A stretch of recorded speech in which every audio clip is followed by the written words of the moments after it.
repo fails have skyrocketed to the highest level since the pandemic. And that was the number one cue that the whole financial crisis was about to blow up, was all of a sudden something as simple as big banks don't trust each other about their collateral. And because trust is critical. We have killed trust in the Western financial system. And I don't think it's ever coming back.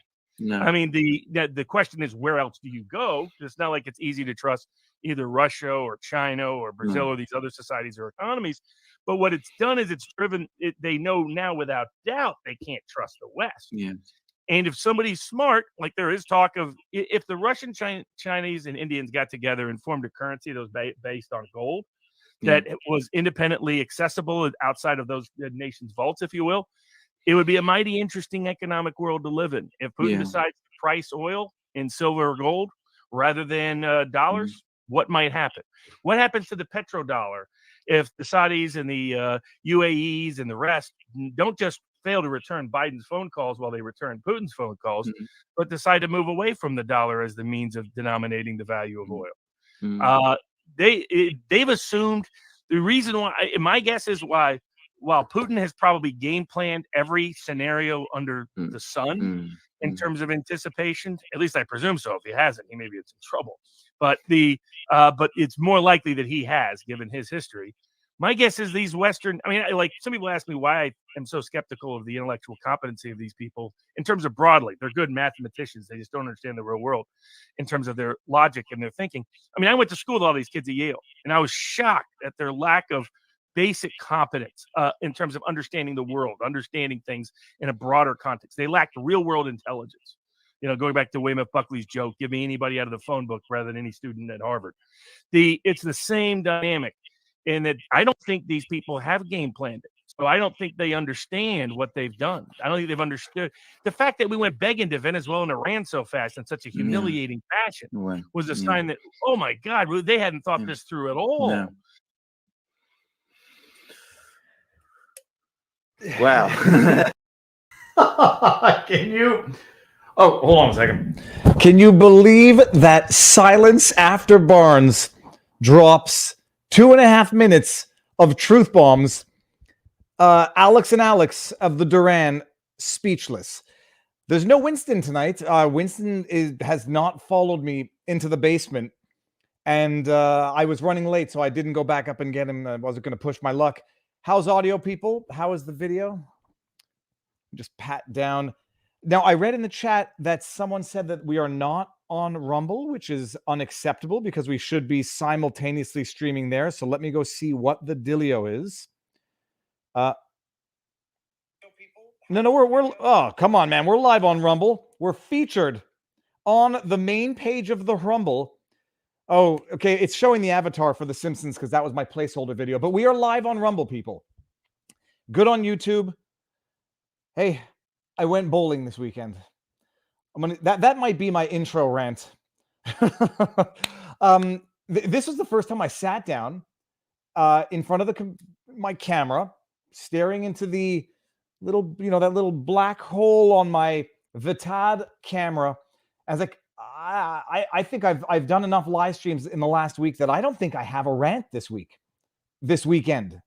And that might not be a bad thing, but I have what to talk about. So let's breaking. Turner Prize set to exhibit the collective works of an anonymous blind dog. I don't know what that is, but we're going to see. Before we even get into the opening discourse, because it won't be audio's low. Let me see if everybody else feels the audio is low. It might have it on. No, the audio should be fine. So that might be your microphone. Whoever said audio is low, Johnny Harper. I'll do the disclaimers now, everybody. Thank you in advance for the super chats, the Rumble rants. Just so you know, YouTube takes 30% of super chats. If you do not like that, we are simultaneously live streaming on Rumble. Rumble has the equivalent. It's called Rumble Rants. They take 20%, so you can feel better supporting Rumble, supporting the creator, because more goes to the creator. I will not get to all of the Rumble Rants, super chats. If you're going to feel miffed, rook, shilled, grifted, whatever, if I do not get to it and bring it up like such, don't give it, because I don't like people feeling bad. I thank you all for the support. If you want to support us on Locals, you can always find us at vivabarneslaw.locals.com. where there's a lot more uncensored discussion, not in any bad way, just free discussion of ideas. Hi, Winston. Sadly, my Westie is needing surgery to fix a knee problem. Wish her luck. I wish you luck. Surgery is never easy on dogs. It's certainly never cheap. And speedy recovery, and may it not cost you an arm and a leg. The things we do for our dogs. No rant. I want my super chat back. I came here for the rants. Well, here's the rant. I was at a birthday party today for the kid, and I stayed indoors without a face mask on. Despite, I don't know when the science changes officially for indoor non-face mask wearing, but it's an amazing thing that the social pressure now, we've lived through 2 years of this. We know as much of the science as we know what has been the outcome in provinces, in countries with the strictest, harshest, most unconstitutional lockdowns. And we know the outcome that has occurred in states and countries without the draconian, unconstitutional lockdowns, despite everyone's warning. And now we're like at the end game of this pandemic. We're at the, some might even say the endemic, although others have been saying we've been there for a while, where now the prospect is, the panic is over. The 2 years of what will probably go down as being the largest Milgram experiment in the history of humanity, it's over. People have gotten sufficiently fatigued with it. We have seen how little of an impact man has when combating beyond human forces. We've seen the impact that we've had. If you follow the chart of Omicron variant spread in New Zealand and Australia, go look at that chart. I mean, it looks phallic. If I guess maybe it's not phallic is the right word, because I don't think it comes down as rapidly as it goes up. But we have witnessed, what happens when humans think they can control things that are beyond humans, at least from the effect of the virus. As far as everything else goes, we've seen the impact of what happens when humans try to play God, try to think that they can control nature, and you can lock down a virus, you can impose a curfew on a virus, you can... So I went to this birthday party, and people have started not wearing masks indoors, and you still see people... I was once accused of mask shaming when I said, when I observed that I saw people walking alone outside wearing a mask. And at one point, I put up a video on Instagram where people were telling me, Viva, take off your damn mask, you're a fool. And I said, look, I'm not wearing it because of what I think. I'm wearing it because I don't want to start fights with everybody at shopping centers, etc. And I was called a coward and yada, yada, yada. And I was like, look, don't tell me what to do with my face any more than I'll tell you what to do with yours. So when I comment on what I think is now a deeply rooted, deeply conditioned psychological phobia of being mask-free, I say it not to shame anybody and not to tell them what to do with their body, but rather just to highlight the conditioning that any human can go through and will go through over enough lengthy period of time. When I read Frankel's Man's Search for Meaning in Detention in High School, and one of the lines, I don't remember what the line was exactly, but basically, bottom line, humans can get used to anything, and they will get used to anything. And then when you get used to something, you begin to fear that which was before you got used to what it was. You get used to prison to the point where, Shawshank Redemption-ish, you actually fear freedom. And when I see people walking outdoors on a brisk, beautiful winter day, alone, wearing a face mask, part of me says, okay, maybe they just came from somewhere, maybe they're going to somewhere and they don't want to have to fidget and put it on, so they want to be, they actually want to be scientific about it. Don't touch it any more than you have to. But then the other part of me just realizes that people have been so terrorized into this mental framework where they feel not compelled. They feel they are offering themselves some sort of supernatural, superstitious protection by being obedient, even when they are alone outdoors. Everyone is entitled to do what they want with their own bodies. But the psychological phenomenon of seeing a great many more people now walking outdoors with a mask on despite all common sense and logic, it's beyond that. This is meandering. Viva, I love the hair. No, the hair rocks. I'm rocking my hair in the same style after all these months, but I love it. Gene Wilder. I've been told I look like Gene Wilder. Plexi shields coming down here in Michigan. Yeah, I went to the bowling alley. They had little... They do it to be compliant and not because they think it's necessary, but they had cardboard dividers that were about 4.5 feet above the ground, 3 feet long, only started at your hips to your neck, in between alley lanes for science. But I went to a party today. People have started taking them off, but there's going to be people who are not going to feel comfortable taking them off. There's going to be children who are not going to feel comfortable taking these off. There's going to be children who are going to feel like they're losing a safety blanket behind what they have been told that face mask represents and provides to them. And it's very sad. And the question is, how do you possibly start healing from this trauma? But, you know, the government doesn't waste time healing from the trauma they've induced, the trauma they've caused. They just jump right onto the next trauma train. And the Russia invasion of Ukraine, the war in Ukraine, is the next trauma train. They've gone from, you want granny to die, to social isolation, to cross the street when you see someone. They've gone right from there to, we're on the brink of nuclear war, and you need to go out and do all sorts of other equally outlandish, outrageous, superstitious things to stave off this impending WW3.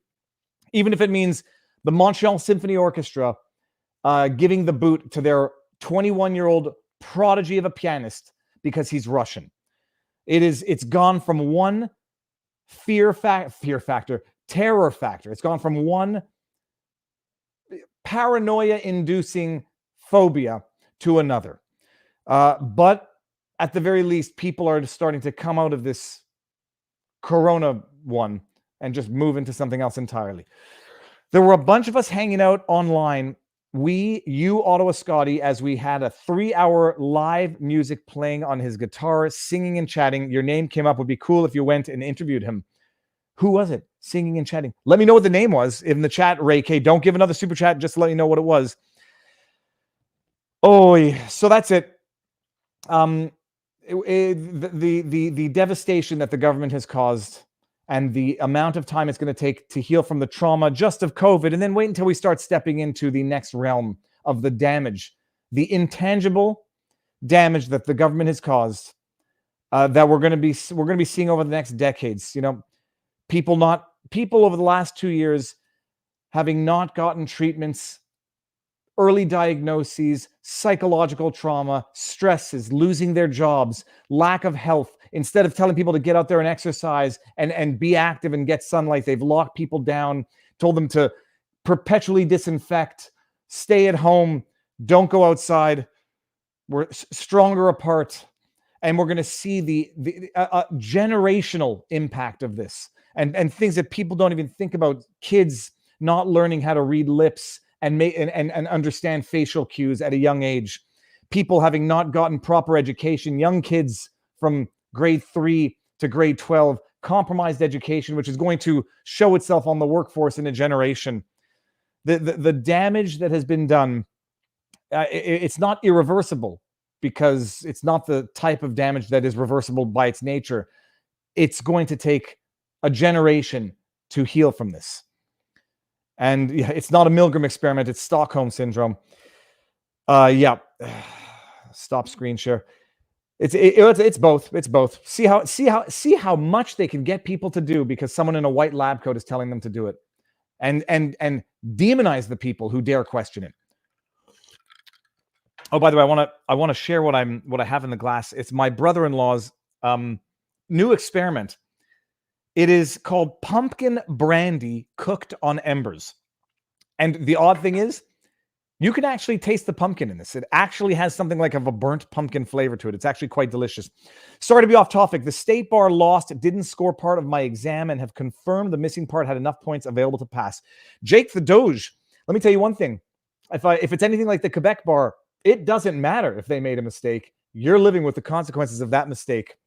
And there's nothing they can do to undo it. I remember people appealed. And even if they could identify the mistake, there was nothing anybody could do about it. And I knew people who had to redo the bar, and it cost them a year of their life back in the day, because back in the day, if you failed the bar the first time, they made you take this 1 semester course before the course to take the bar itself. So that wasted a year of your life.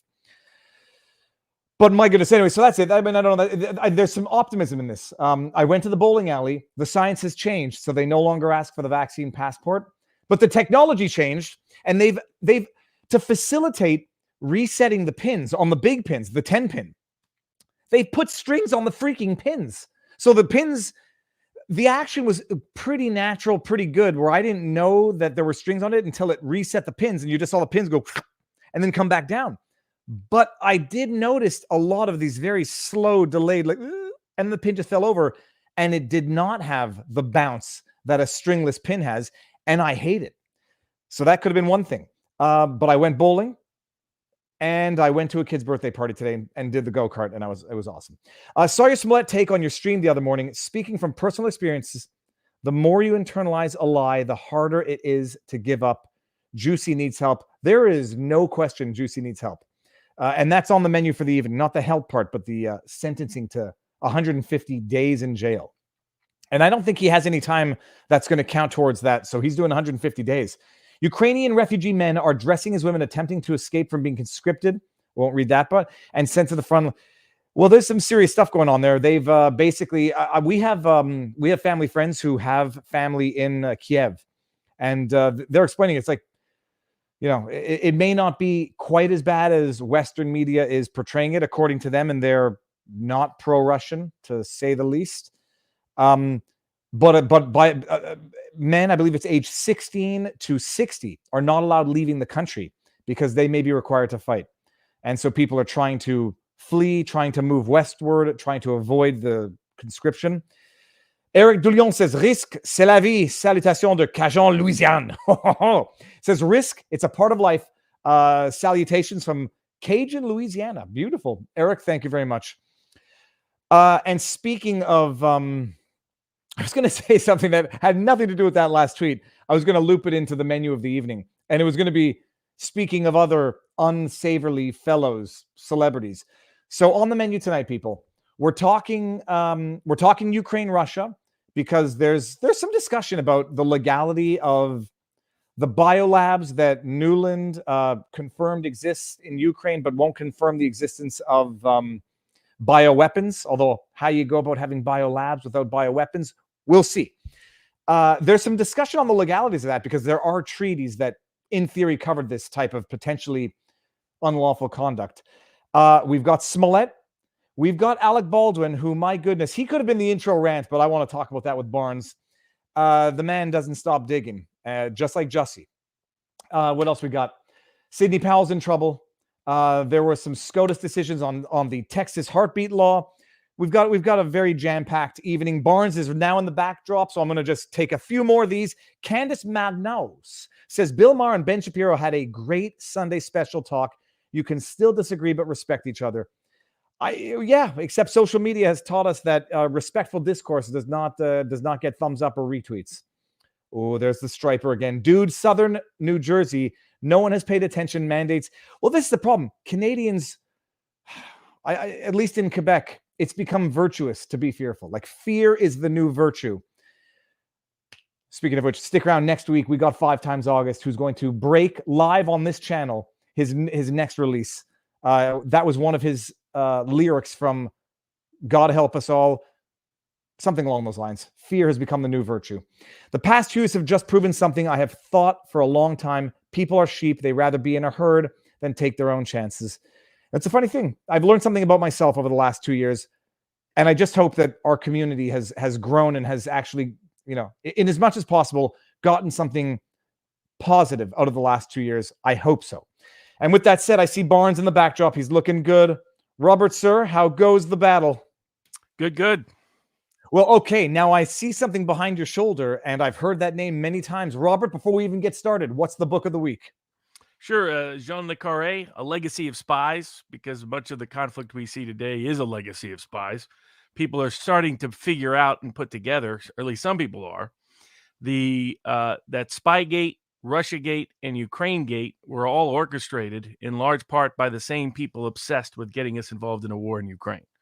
And that their goal was to derail Trump's efforts to prevent this. And had none of those three occurred, or even if just one of the three had not occurred, this war in Ukraine wouldn't be happening. All right. Someone says, I came in late. Is your camera crooked? Son of a gun, it is. Hold on one second. Which way do I go? Like this? Nope, that made it worse. Okay. All right. That's better. Thank you very much. How did I not notice that with all of my obsessive behaviors? And what do you have in your mouth, Robert, that you're not allowed lighting because of YouTube people? It's a cigar called the Tabernacle. And I got my Christmas gift to myself was to get Tucker Carlson's tailor to make me some shirts, and this is the first one just came in, so I'm happy. Really? Okay. And by the way, Tabernacle people out of Quebec, tabarnak is the ultimate swear word. It's the F word in Quebec because all of the Quebec swear words come from the church compared to all the French swear words out of France, which relate to the body and prostitution. All right, now, Robert, what we haven't done in a while, we have not talked about vaccine mandate lawsuit updates. RFK Jr., any updates in his suits, the whistleblower, what's going on that front? No updates. Okay. The whistleblower lawsuit, what was the last status of that lawsuit? It's been served, so it's now in the pleading stage. Okay. And let's just do some housekeeping for some other issues. Not Jussie Smollett.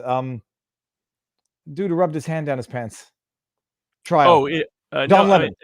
Don Lemon, trial set for June. That's okay. My update.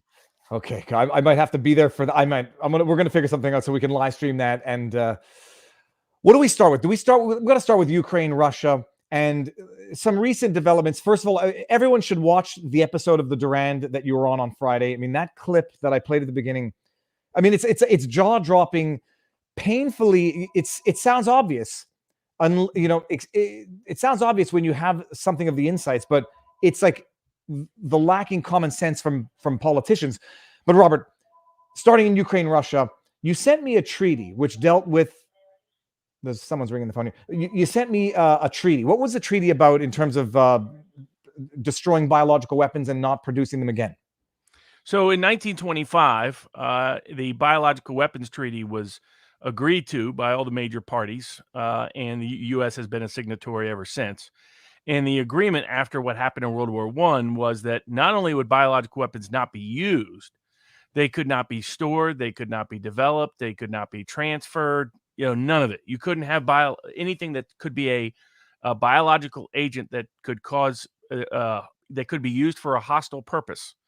It was prohibited across the board. Now, so people are wondering, how is it we have all these biological labs, research labs, quote unquote, according to Victoria Nuland, not only in Ukraine, but of course around the world.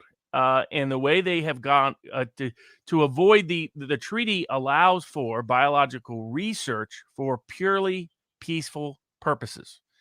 The reality, the way they've got it, and that's why they call them biosafety labs. BS for short, by the way. BS level 1, BS level 2, BS level 3, BS level 4. As Francis Boyle, well-regarded law professor at the University of Illinois, has been documenting for now 3 decades, there has been routine flagrant violation of that around the world, but including by the United States. Occasionally, the U.S. gets caught. In 2014, the big issue is what's called gain of function. And the problem is there's really no good explanation for gain of function that doesn't convert it into an illegal biological weapon for hostile purposes under the Biological Weapons Treaty. And they pretend it doesn't. Here's how they do these things. They experiment on various dangerous biological agents. And gain of function means they create a biological agent that gains function in being either more lethal or more transmissible or both. This is what the Wuhan Institute of Virology was doing. And so with funding and backing, by the way, by Fauci and Fauci-connected parties and participants. The reason why it was being done in Wuhan is it was supposed to be shut down again in 2014, and we just shifted it over there in part. And what the labs are, the only reasonable interpretation, like Alex Berenson who's been good on the lockdowns, but basically is bad on everything else as a source. He, his ivermectin bashing and his Robert Malone bashing has not held up well.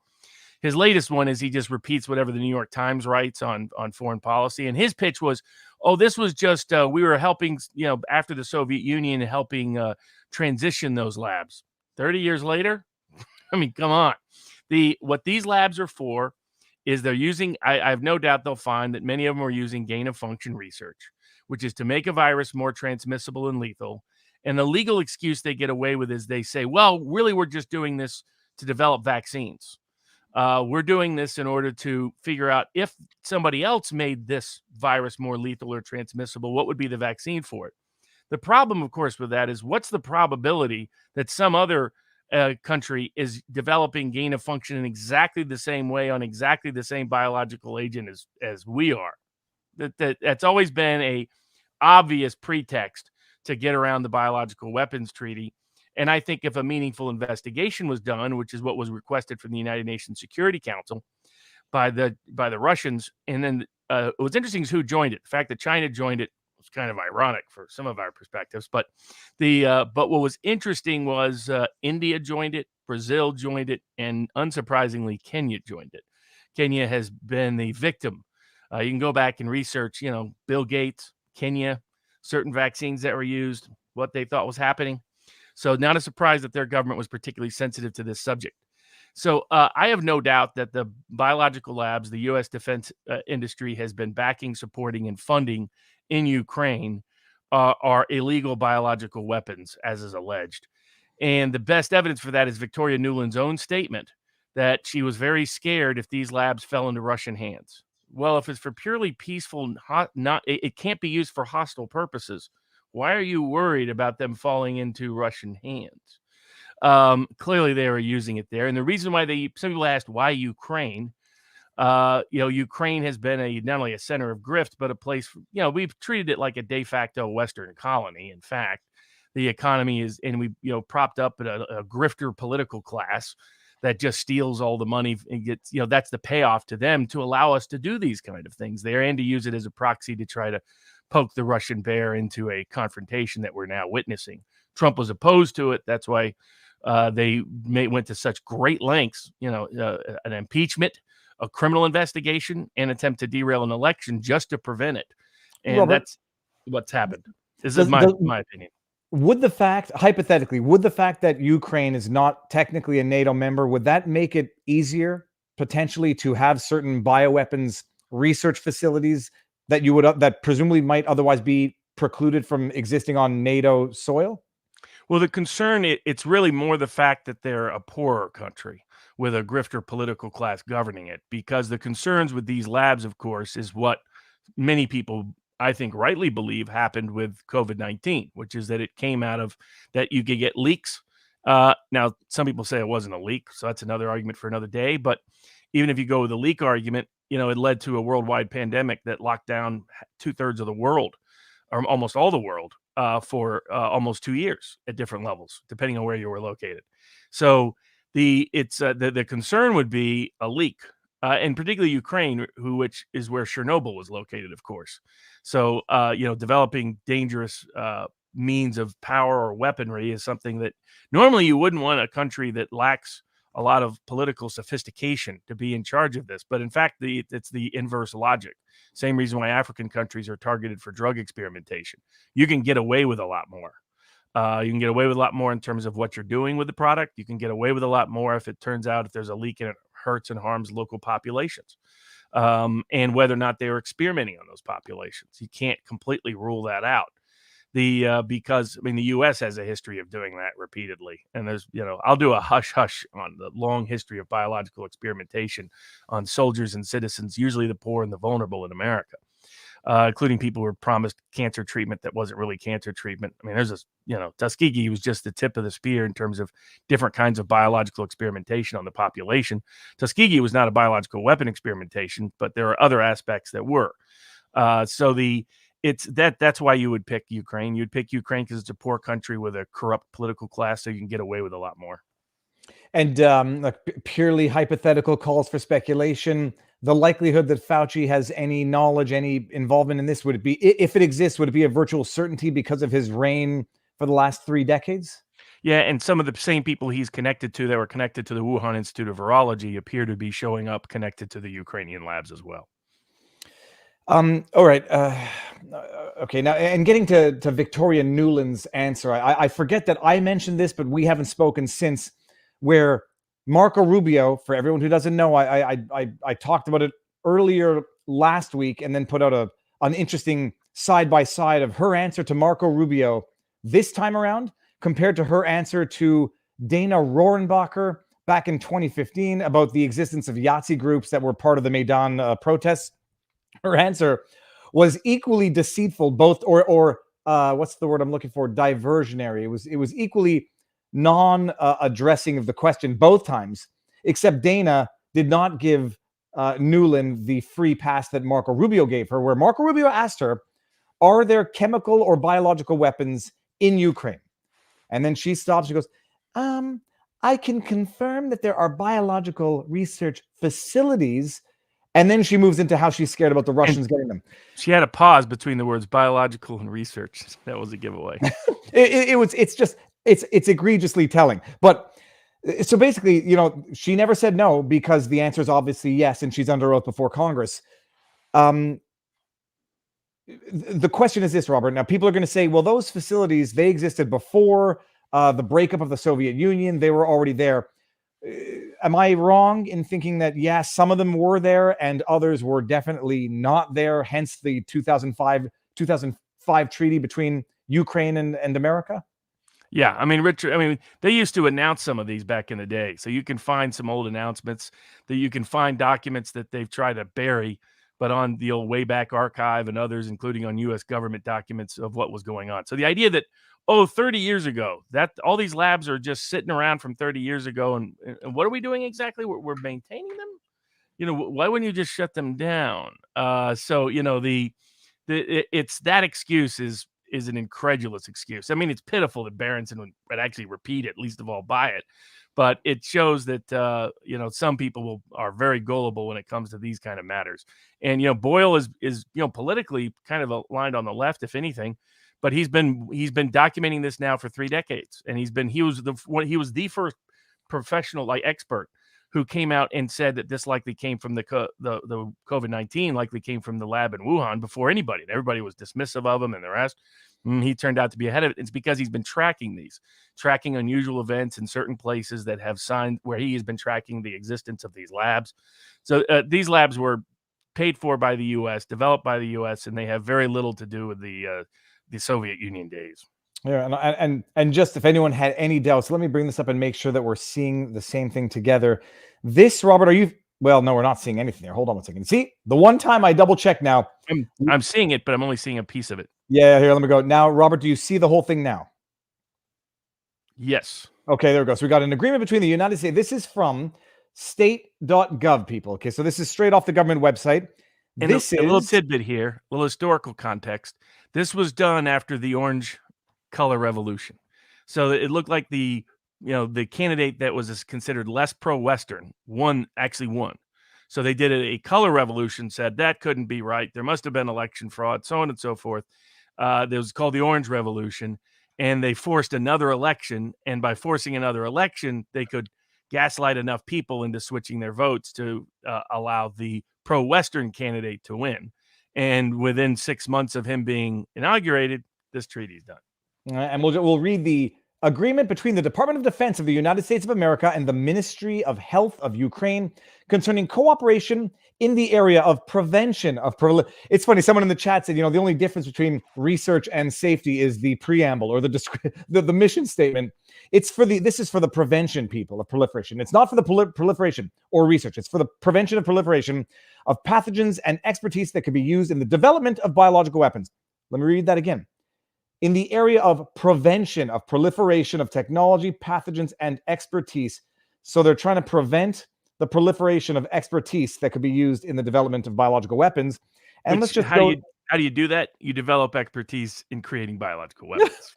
I want to bring up the one paragraph where it was, This is Article 4. The Ministry of Health of Ukraine shall assist the United States Department of Defense during the implementation of this agreement.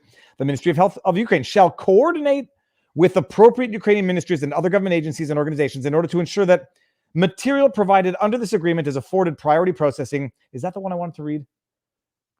Oh, bottom line, people, I should have highlighted the section. They provide logistics, communications, financing, training. This is 2005. And even why would what you're reading was even the biological agent itself. So people, it's all, the information is out there. It's out there in broad daylight. For anyone who knows, I mean, and it's great. Someone who sent that to me thought that it proved the point that that they were not financing biological weapons research in Ukraine. And so, look, you make what you make of it. How do you have a treaty like that at the same time as the existence of the prior treaty, which says we're going to disband, disarm, and destroy these pathogens? It's just operating under this illusion that developing biological weapons isn't really weapons because you're looking to develop the vaccine to it, though they often never get around to that vaccine part. Oh, all right. And what else out of Russia? I mean, what else is news of the week? Apparently, there's word that they've destroyed, or that the Russians bombed. What was it? An embassy? Do I want to say? No, it was a training camp where, it was idiotic. These people that are volunteering to go over there. I mean, that I've never really quite seen that, but a place where the NATO is bringing in weapons and training people. And so the inside Ukraine, not far from Lviv, I'm not sure how you pronounce it, as some would say. But otherwise, the war goes on, the sanctions go on, and for the best discussion of that, it's the discussion with the Duran that you can find on the Duran's channel. It's about a 2-hour or so discussion about almost everything related to it from a geopolitical perspective. And I'm going to read just one text that I just got from my wife. Did Pudge eat? Because she just ate her own poop. Okay, people. Marion, she did eat, but now I guess she ate twice. And Japan Farm Maker is doing a study. I'm not going to. Robert, have you ever Googled licorice COVID-19? No. Apparently, an ingredient in licorice. I mean, just Google it because apparently there's an ingredient in licorice that seems to be proven effective, or no medical advice, no legal advice, people. Just Google it. There's some interesting studies out there that come from reputable sources from what I've been able to see. So the war shall continue. And whether or not, however you feel about it, call it an unwarranted, unlawful aggression from Russia to invade Ukraine. I've never seen such a social media war played out in real time at the rapidity of which we've seen this social media campaign play out. It makes a lot more sense after having seen Ukraine on fire, where it's not new or news, but how they coordinate politics with money, with media to craft a narrative in real time. And by the time you find out all of these stories are false, well, you're then sold on the fact that you have to believe them because inspiration is meaningful, even if it means believing lies of propaganda. Yeah, the latest version of that was just this morning, where a journalist who used to work for the New York Times was killed in a conflict zone, and the American media rushed to blame the Russians for it. And of course, if anybody knew that where he was, knew that couldn't have been the Russians. The Ukrainians were in complete control of that area. And of course, it turned out it was the Ukrainians who did it. They may not have done so deliberately. I mean, or deliberately in the sense of knowing he was a journalist. But that, it's where we're going to get bombarded with false propaganda. Now, some people had asked about due process issues. We talked about this briefly last week. Because the British, for example, have seized Roman Abramovich, assets and frozen his assets such that he cannot sell or do anything for his English Premier League club, Chelsea. And Abramovich hasn't been close to Putin in years. It just shows the scale and scope of it. Now, in the U.S., if you do that, if you sanction a American's property in the United States, they do, in fact, have legal grounds. You can challenge those on First, Fourth, and Fifth Amendment grounds. The Ninth Circuit Court of Appeals issued a ruling some years ago that kind of action requires probable cause under the Fourth Amendment, requires due process under the Fifth Amendment, and can't be targeted for speech reasons under the First Amendment. And so in the United States, you do have remedy. But what is in a lot of these other places, it's become increasingly apparent that you do not. Now, some people had asked whether there's any correlation with this, to transition to the second topic, and Biden's order on cryptocurrencies. It's quite clear that where Biden is, the ability to regulate that is still an open question, but it appears the real intention of the order isn't so much to constrict cryptocurrencies as it is to develop a digital currency in the United States. And there's probably a global effort for that. And a digital currency, of course, could preclude you, you did a bad tweet, combine it with a social credit score, and they can cut off your means of basically paying your own bills, doing on a micro scale what they've done on a macro scale or attempted to do to Russia and Russians. And they're using this as a pretext because politically it's popular in the U.S. to attack Russia in the current media environment. But they're getting people accustomed to the idea that it's just fine to seize people's property, just fine to freeze people's property, and that maybe we need this digital system to make sure we can do sanctions effectively. And anyone who doesn't think it will not extend or expand to the rest of us has not been paying too much attention, unfortunately. And Robert, so Light Giver says the journalist had not worked for the New York Times since 2015. Brent Renault was a filmmaker and used his old ID for safety reasons. That's not the issue that I find shocking. I knew that I had screenshotted. I don't know if you can see this. Let me see if I can get this. Hold on. There you go. Updates. American journalist killed by Russian forces near Kiev. 2 other correspondents injured. This is from Fox News. So if anybody says I don't give Fox News a hard time, I give them a hard time. And Fox News has never met a war they didn't like. But Robert, it's even worse. Other than Tucker Carlson, everybody there is a warmonger. They're all beating the drums. No, I read that headline. That was the headline. I then went to watch there was a 13-minute video. The journalist in the video that was reporting on the incident said, "We don't know who did this, but this was in an area that was seemingly controlled by the Ukrainians." The journalist in the report of that piece said that. We don't know who did it, but it seems to have been in an area that was a checkpoint controlled by Ukrainians or the Ukrainian army, not Ukrainian people, in the report. And that's the headline that Fox News, these warmongering fake news propagandists ran with, killed by Russian forces. I hadn't heard anything more definitive since then, but just you read the headline and it is contradicted by the story itself that they ran. Fox News, you might not be as bad as CNN, but you're very, very bad. And it's just terrible. Mm-hmm. Yeah. And so the issue with whether or not he worked for the New York Times, whether or not he got himself there under, dangerous means, whatever. It's just, this is what happens in war. And the journalists, they want to get as close to the front line as they can. And it's a damn dangerous thing. One last component on the Biological Weapons Treaty. The phrase weapons of mass destruction derives in substantial part from that treaty. They use that language in the treaty. So what this means is that there were actual weapons of mass destruction in Ukraine that could have been used for hostile purposes against Russia or others. So it's unlike the war that really put Fox News ratings on the map, which was the Iraqi war that they promoted like crazy. And propagated like mad, which, of course, they've never, I don't think, has anyone at Fox apologized yet for all the lies they spun for 3 years related to the Iraqi war? I don't think so. I know Sean Hannity has, and he's busy wearing his little CIA pin whenever he gets the opportunity. Robert, I think it was Posobiec who tweeted out, NATO, did you delete this tweet? And it was seemingly a Ukrainian soldier with a black sun patch on her chest. Had you seen that? Yeah, they wear that all the time. It used to be, you could, up until a couple of weeks ago, you could buy ass-off T-shirts on Amazon that had the black sun symbol on it. Now, once it became public, they took the black sun off. They still kept other neo-Nazi you can look at it. You can see what it is. They can't help themselves. I mean, actually, I think it was NATO itself tweeted out, "Way to go on Women's Day. Way to go, Ukrainian women." Had one Ukrainian female soldier, and she had a nice little Nazi black sun in the front of her uniform. So for those of us, including myself, who are not quite that familiar with Yahtzee iconography, I did not know what the black sun was. I had to look it up afterwards, and then I found a chart of symbols which are apparently, for those who don't know, just as overtly Yahtzee as the Shmashtika itself. And there's a bunch of them. So what is the origin? Do you know anything of the origin of the black sun or other symbols that one associates with Yahtzeeism? That's because the Nazis had a very peculiar supernatural, well, not supernatural, but spiritual belief. It's all relates to their Aryan ideology, which was religious and almost religious in orientation. And so their symbols, some of which they borrowed from other places. I mean, the swastika predated the Nazis. They usurped for their own purposes, but the black sun was one they really helped create and popularize, and in the Nazi world.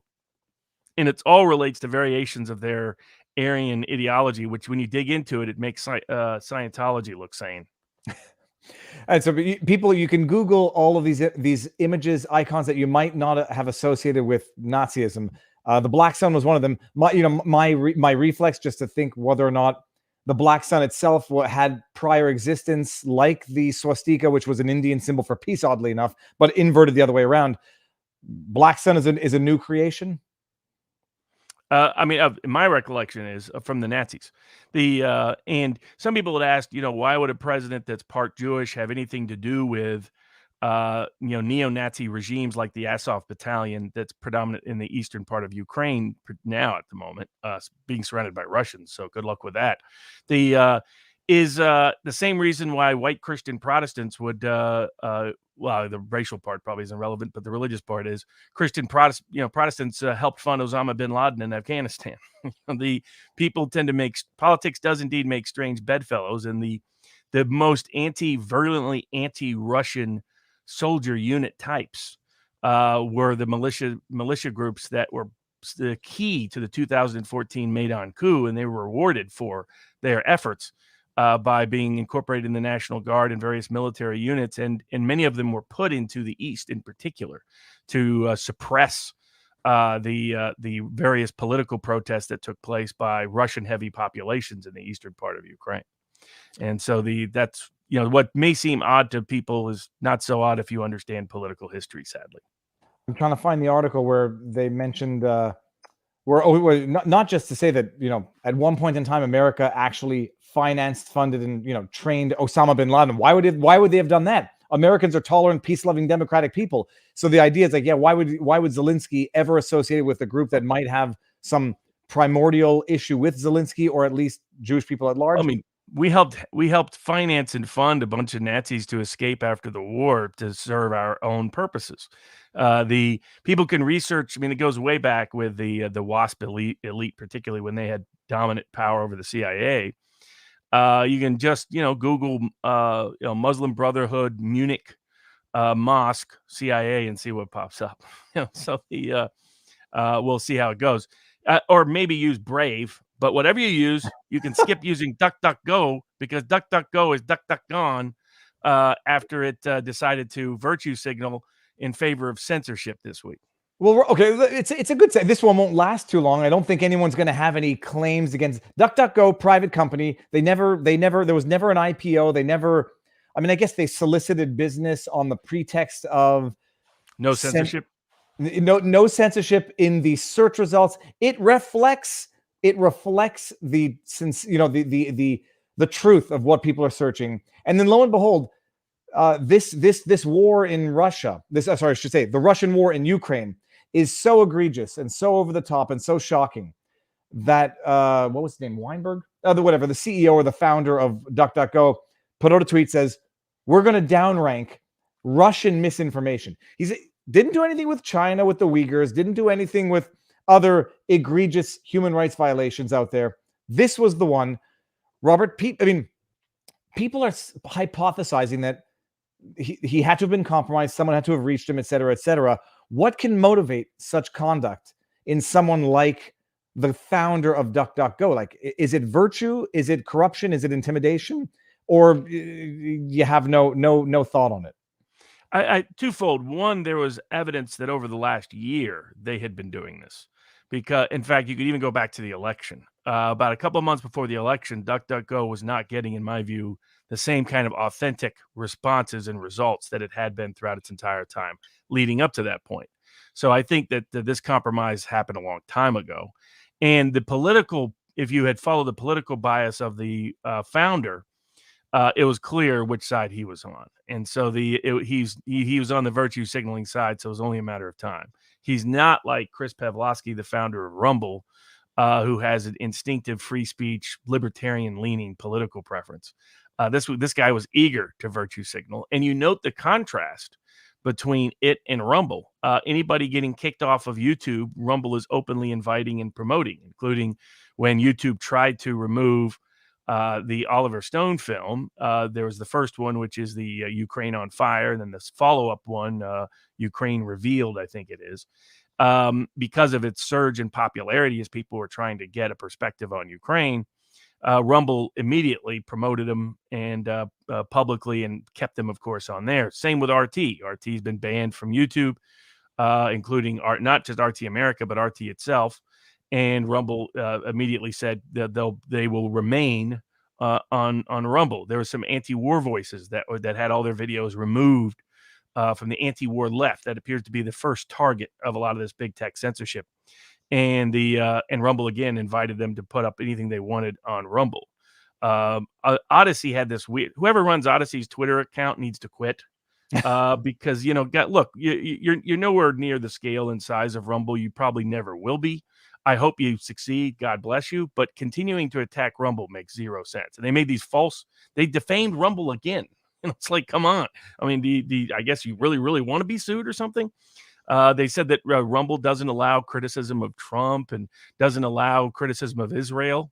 Glenn Greenwald is one of the most prominent people on Rumble, and he's happy and eager to criticize Israel and happy and eager to criticize Trump.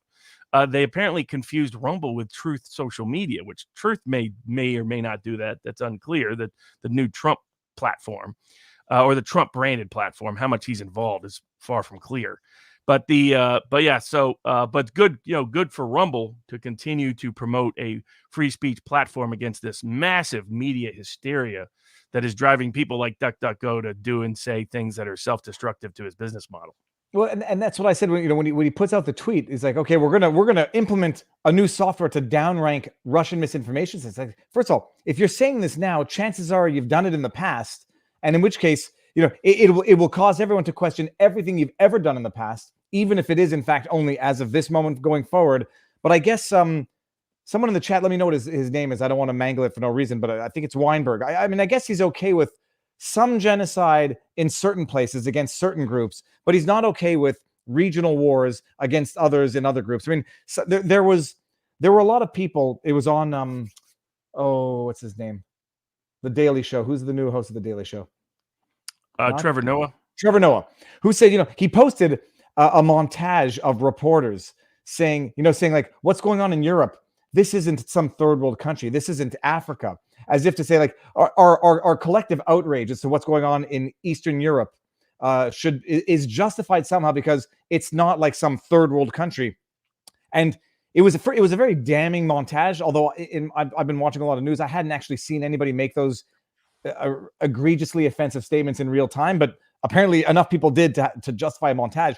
But like, is that what's going on with DuckDuckGo? Like this war, this is offensive to us because it's like Europe. But China, the Uyghurs, we don't care about. We'll continue doing business with them because the money's too good there. This is a financial hit we can take because we think we're going to gain more from the virtue signaling than from the actual censorship itself. But I'd like to see what happens to their business. Yeah, social media enhances the ability of war propaganda because social media's AIs were designed for emotional manipulation. And so you maximize that. That's why you have the White House meeting with 30 TikTok influencers to make sure that they're on message about the war. Well, so that's why there's been I have not seen this many fake news stories debunked this quickly in the history, and I've followed this for many years since I was a kid. It's been extraordinary, and they just keep putting it out. Next day another fake one, next day another fake one, next day another fake one. It tells you that something that they have to keep resorting to fake news. They justify them as if to say, people, we need the faith. There was I the New York Times wrote a front page piece on it. Said this is necessary in these current circumstances. New York Times done that a lot over its history. I follow Tom DeLonge, who used to be with Blink-182, and now he's with Angels and Airwaves. For whatever the reason, I mean, he might have family, he might have personal connection to the Ukraine, which explains his position. But he retweeted a story allegedly that came from Facebook as to how a Ukrainian village armed with only 2 Ukrainian flags took out 4 Russian tanks.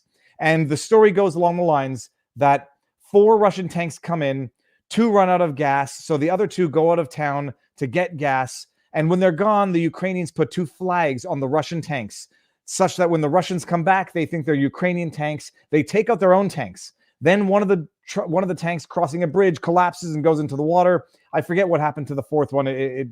Whatever. And like, I'm not calling anybody a liar. I'm not cynical. I might be a little jaded. I was like, okay, that sounds like how you would script it in a movie that no one would believe. You have a lot of bad screenwriters. A lot of bad. No, you go through the chat. I was like, there's enough true stories of heroism that you don't have to recycle fake garbage. But like, I've never seen it. I've never seen social media weaponized or mobilized, I should say, in such rapid force, save and except for 2020, when lo and behold, governments were hiring influencers to push out COVID, COVID promotions. I think they had planned on launching a lot of this in 2016, and it went AWOL when Trump won. So they've tried to weaponize it against Trump, and then now they're just trying to. This was their first sort of global.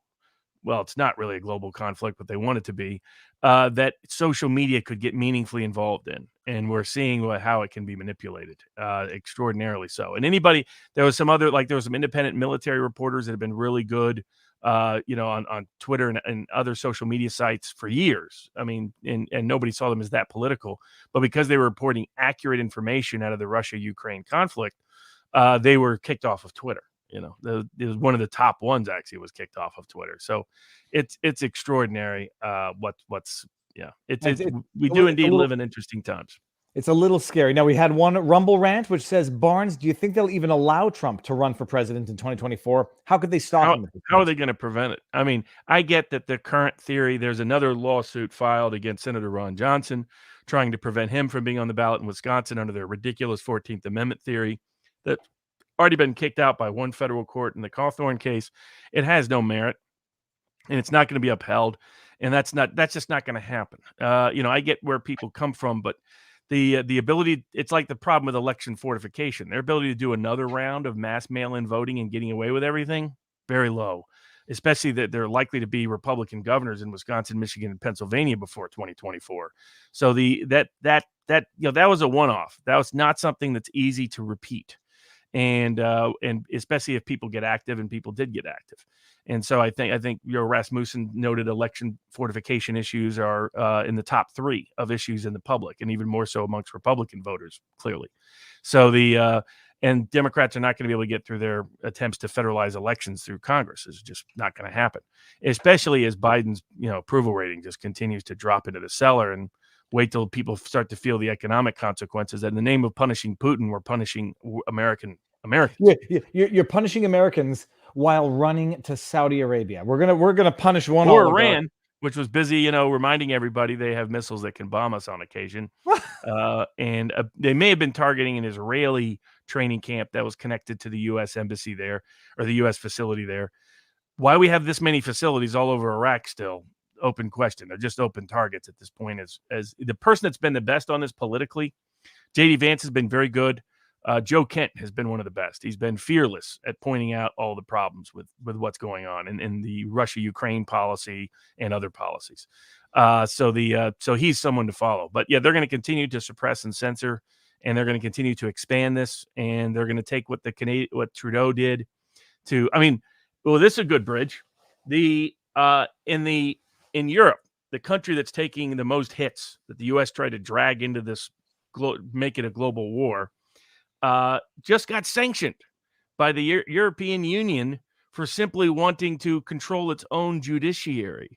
So the irony is, if you read through the opinion, it's long and it's in that European International Court, EU court style. It reminded me of Trudeau.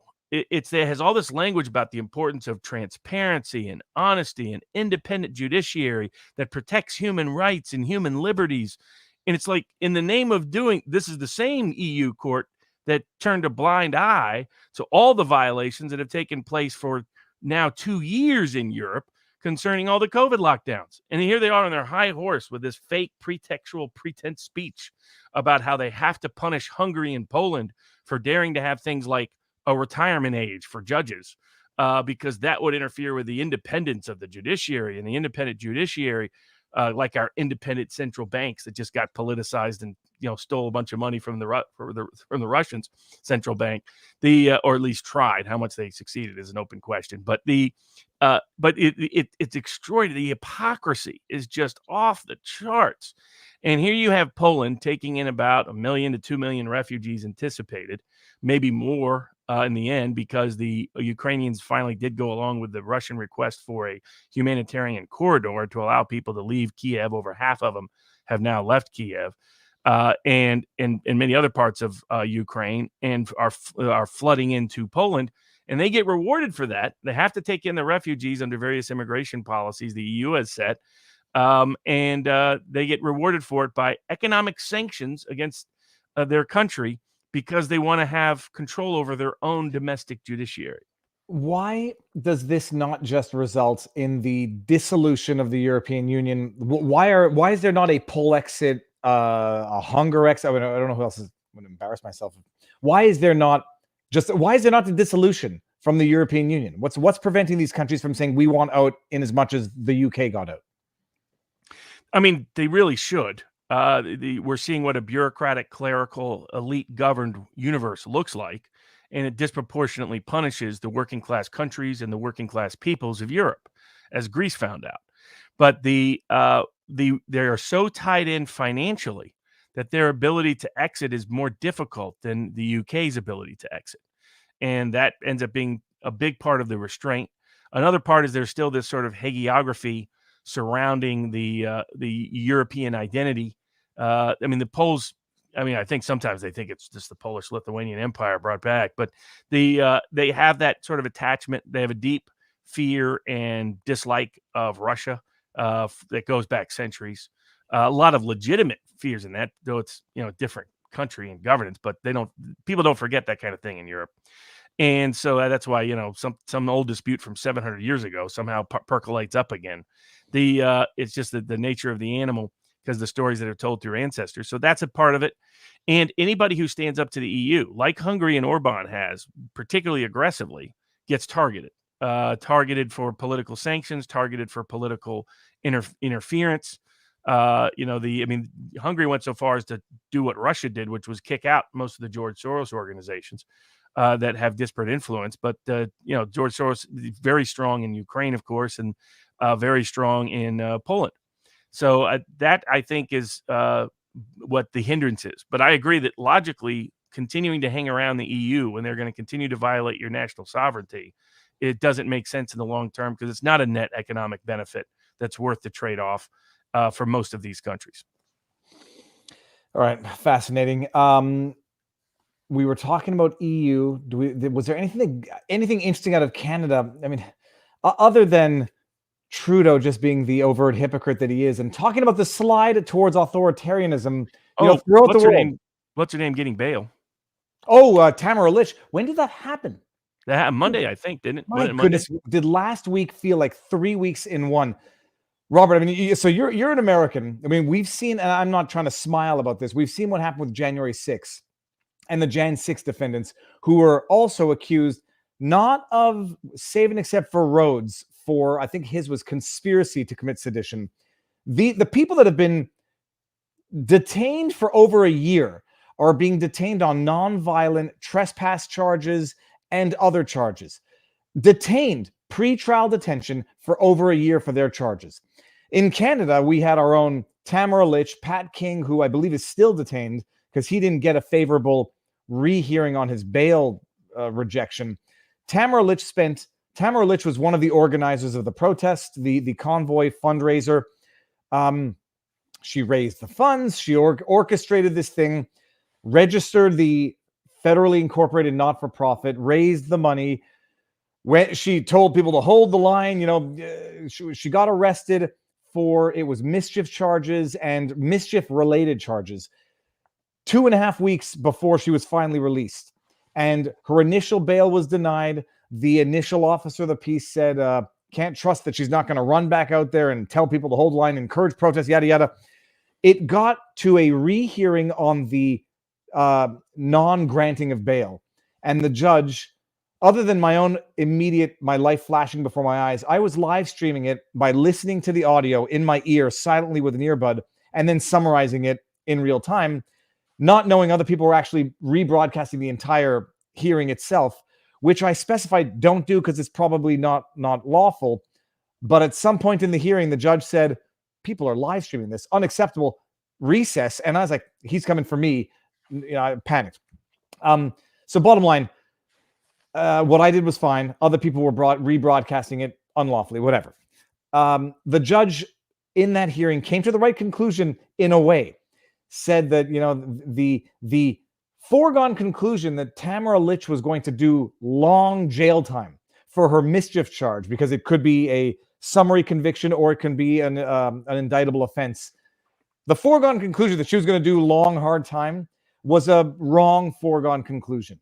That and ultimately that the administration of justice is brought more into disrepute by the continued detention than the release.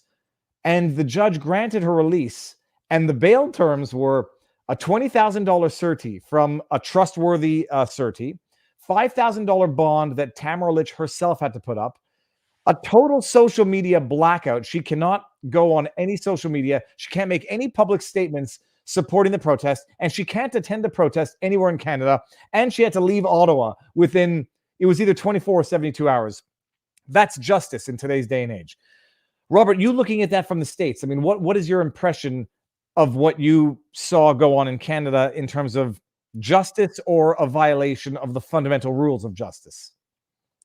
Well, I mean, the right to bail goes back to a certain degree all the way back to the Magna Carta. And so the idea that, including the presumption of innocence and other similar comparable doctrines, and the apparently, well, didn't seem to be on the tip of the tongue of the Canadian court. So that you start with the presumption that the mere criminal accusation is insufficient to deprive someone of their freedom, and that you have to, at least in the United States, which you're supposed to. Now, they've watered it down in terms of enforcement, but what the constitutional Eighth Amendment provision is all about is that you presume that unless you can show by clear and convincing evidence that the person will not show up for trial, then they're supposed to get bail. Now, we changed that in 1984. We added a provision that said if you're charged with certain crimes, if you're a threat to the community, then bail can be denied. The Supreme Court very narrowly affirmed that in a completely bogus case because there was nobody arguing for the other side at the time, 5-4. And in my view, wrongly. My view, flight is the only basis, not anything else. And so but even if you added the danger to the community provision of being charged with certain crimes, none of that with clear and convincing evidence, that wasn't supposed to be participating in First Amendment protected activities, right? Which is what, granted, you kind of have that in Canada. People are figuring out how much the kind of applies. Nothing like public health issues and war issues to start to show people how the government really works when the Constitution is most needed. It is most ignored. And similar things have happened. Like in the United States, you can't put unconstitutional conditions on someone. So you can't condition their release on suppression of their First Amendment rights, for example. So though they judges get away with it too frequently, but you're not supposed to be able to do that. And so that's a similar continuous. It shows how problematic this power is in the wrong hands. And it was a reminder that Canada doesn't seem to have the most robust civil liberties protections, at least that we have on paper in the United States. Now, Robert, okay, so first things first, we're at 16,000 watching here and over 4,500 on Rumble. Hit the thumbs up if you're so inclined. And I was going to ask a question that I would see in the chat, but I don't want to do that until I bring this one up. And Robert, either you or I or both of us will respond to this before moving on to the next subject. Azalea Moonki, and I know that this person's been around, so this is not a troll. This is a person with a legitimate point of view. If I understand you right, Putin is totally justified in what he's doing in Ukraine because you guys are horrible people. Now, let me just back this up, and I'm going to channel little Scott Adams. If I understand things right, guaranteed when you have to preface a statement with that, it's not going to be understanding it right. Putin is totally justified. Let's stop it there. Because no, Robert, unless I'm mistaken, neither you nor I have ever said that Putin is totally justified in anything. But maybe I'm putting words in your mouth, Robert, and you'll tell me that's one thing. So mischaracterization there, because in what he's doing in Ukraine, because of things, which is a straw man oversimplification of the reasons which we have discussed, which might not justify it, but might explain it. You guys are horrible people ad hominem. Now, with that said, Robert, would you like to, in a 2.5 minute or two, whatever, in a statement, leave everyone in the chat in as much of speechlessness as you left the Duran as to why this statement is not exactly accurate? Well, it's fascinating if you find yourself making an argument that has no facts in it and has very little argument in it and resorts to straw man and ad hominem. It's a self-confession you've lost. So because if you're right on the facts, it's the old law statement, right? If you're right on the facts, you hammer the facts. If you're right on the law, you hammer the law. If you're right on neither, you hammer the table. And I see a lot of table hammering by a lot of these critics. And so as to the justification Russia gave for their intervention, there's multiple levels of analysis. One is legal and the other is policy. Those are two different analyses. On the legal side of the equation, I think that amongst neutral arbiters, the Russian side would likely prevail, even though I don't agree with the intervention. I'm just instinctively opposed to war. But that's just realistic. I mean, when you go to what the actual evidence is, you can find lots of reasons they can cite as to why they were concerned about Ukraine being a threat to their society, civilization, and people. As to the policy behind it, I personally am skeptical that you can achieve through military and martial means the political objective that they're seeking, at least the scale or scope of what they're seeking. So for that reason, the number one reason I've opposed almost every military. People get confused. I'll justify why I think something was legally correct or could be legally correct under international legal standards or legal standards of war, whatever you want to refer to them as. That's separate from whether I think something is a good policy. I don't think any military intervention by almost anywhere in the world after World War II has turned out to be good policy. There's very few examples I think people can cite to say, yeah, that turned out the way World War II turned out, where the bad guys lost and some of the good guys won. I don't know if you call Stalin a good guy, but people forget Stalin was a big winner in World War II too. So so I think the people confuse those concepts, but it shows how much they have been infected by the emotional hysteria. As Alexander with the Duran was pointing out, he said it's fascinating when he reviews and reads China, India, Latin, Brazilian, European, Eastern European, Central European, Russian sources. He gets it's a lot of facts and law and other policies, arguments mixed in. He goes to the British or the American press, and it's all anecdotal, and it's all meant to create emotional reactions and responses. The best version of this was the debate and the dialogue between the British reporter, who was the same reporter that Jordan Peterson humiliated years ago, interviewing Lavrov, the foreign minister for Russia. And her whole argument was a little girl died. That ends the story. Lavrov should be in prison tomorrow. And it's like, that's not really an argument. If that was an argument, then we couldn't go into World War II. We definitely couldn't firebomb Dresden or drop nukes on Japan. And, I surprised some of my friends on the left. I still think the nuclear bomb decision was the correct decision. If you look at the realpolitik consequences. Now, it would be today an international law violation because it is a indiscriminate weapon that will kill non-combatants. 80,000 people in a day, I think. Exactly. But if you dig in, it's like how many people would have died if we had not used them? And there's a lot better evidence that many more people on both sides would have died based particularly on its understanding the Japanese military. I mean, there's aspects of the Japanese military that tried to take out the emperor from announcing the surrender. I mean, that's how committed people forget them. Without getting my only issue with that, and this will be maybe a discussion for another day, is Japan is an island nation. So once Germany surrendered unconditionally, an invasion of Japan would have cost X amount, and follow the math. Who needed to invade Japan? Let them exist as an island unless they came out. But setting that aside, I do want to bring up they had part of China at that time, horrific treatment of the Chinese, and it was clear they weren't going anywhere soon. And whether you can watch a hush hush for what FDR knew or didn't know about Pearl Harbor, they still bombed us. So, but that gives an example. People get caught up in, if you find yourself making very emotional arguments, ad hominem arguments, arguments of straw man arguments, you should check yourself, because that should be a sign. Hold on a second. Why don't I have good facts to point out? Why don't I have good policy to point out? Rather than, I'm going to call you horrible. I'm going to give an example. We were going to do a sidebar with Matthew Millerman, who in Canada does political science, and his whole point is the importance of strategic empathy. He's done great studies of the Eurasian mindset involving Alexander Dugin and others. And he backed out of doing it now because he's seen the reaction. And here's a guy that just wants to discuss intellectual diplomacy and political science, political philosophy, and has decided this context is so inflammatory, so impossible for rational discourse to occur, that he's going to back down from doing an interview at this time, which is too bad, because he's got a great mind and a lot of great ideas. He probably will come on sometime later once this has calmed down.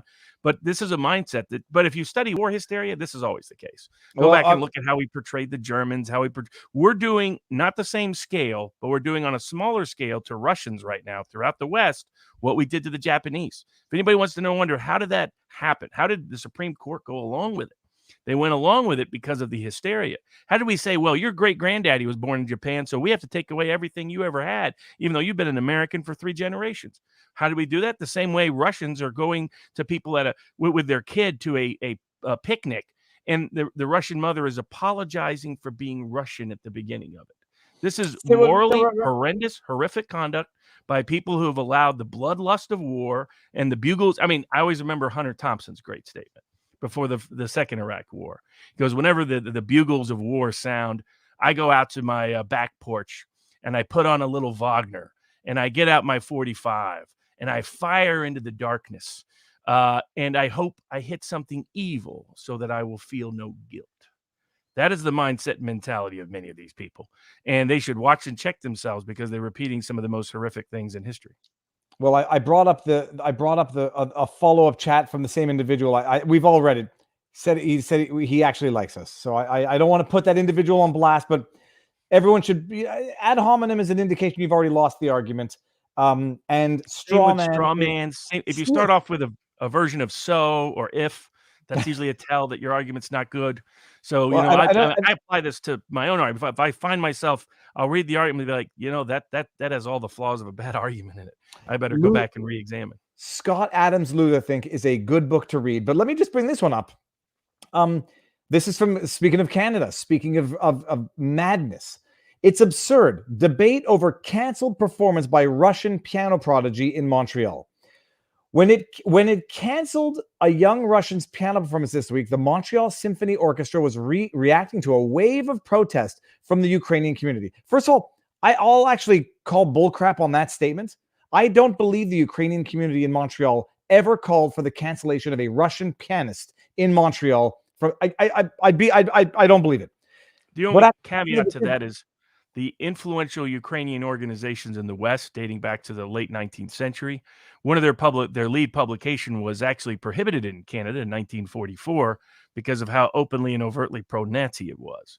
So some of what you could call not your ordinary Ukrainian is going to be doing that sort of thing, but some of your Ukrainian lobby has some they've created this mythology of the Homodor, that it was just targeting Ukrainians, that it had nothing to do with the Cossacks, who were the real target of it, and all the famine that happened around the rest in the Caucasus. It was worse in Kazakhstan than it was in eastern Ukraine, and the target in eastern Ukraine was the Cossacks.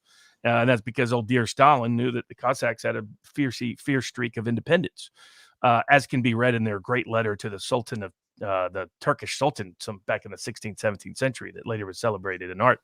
But it's a disturbing thing, and you're seeing it. People feel totally comfortable. I mean, the idiot governor, the Sununu, Sununu, just like his dad, he's got a part of his brain that's just not functioning.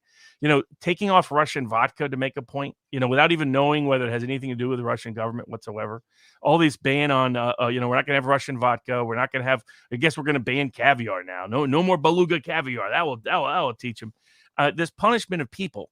I still think sanctions violate a lot of international law because they're issued by countries that do not have a self-defense argument in favor of those sanctions, and often they are meant and intended as you see people bragging about. They're going to make the people of Russia squeal in pain. Why is that a great thing? And why isn't that a war crime? If we're going to talk about war crimes,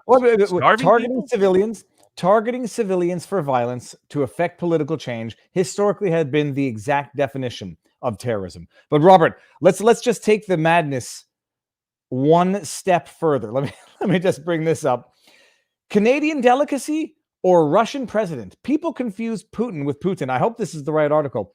A restaurant in France is attempting to clear its name after some confusion over one of its French-Canadian menu items. Maison La Poutine has come under fire as its signature dish, fries, gravy, and cheese curds. It's delicious.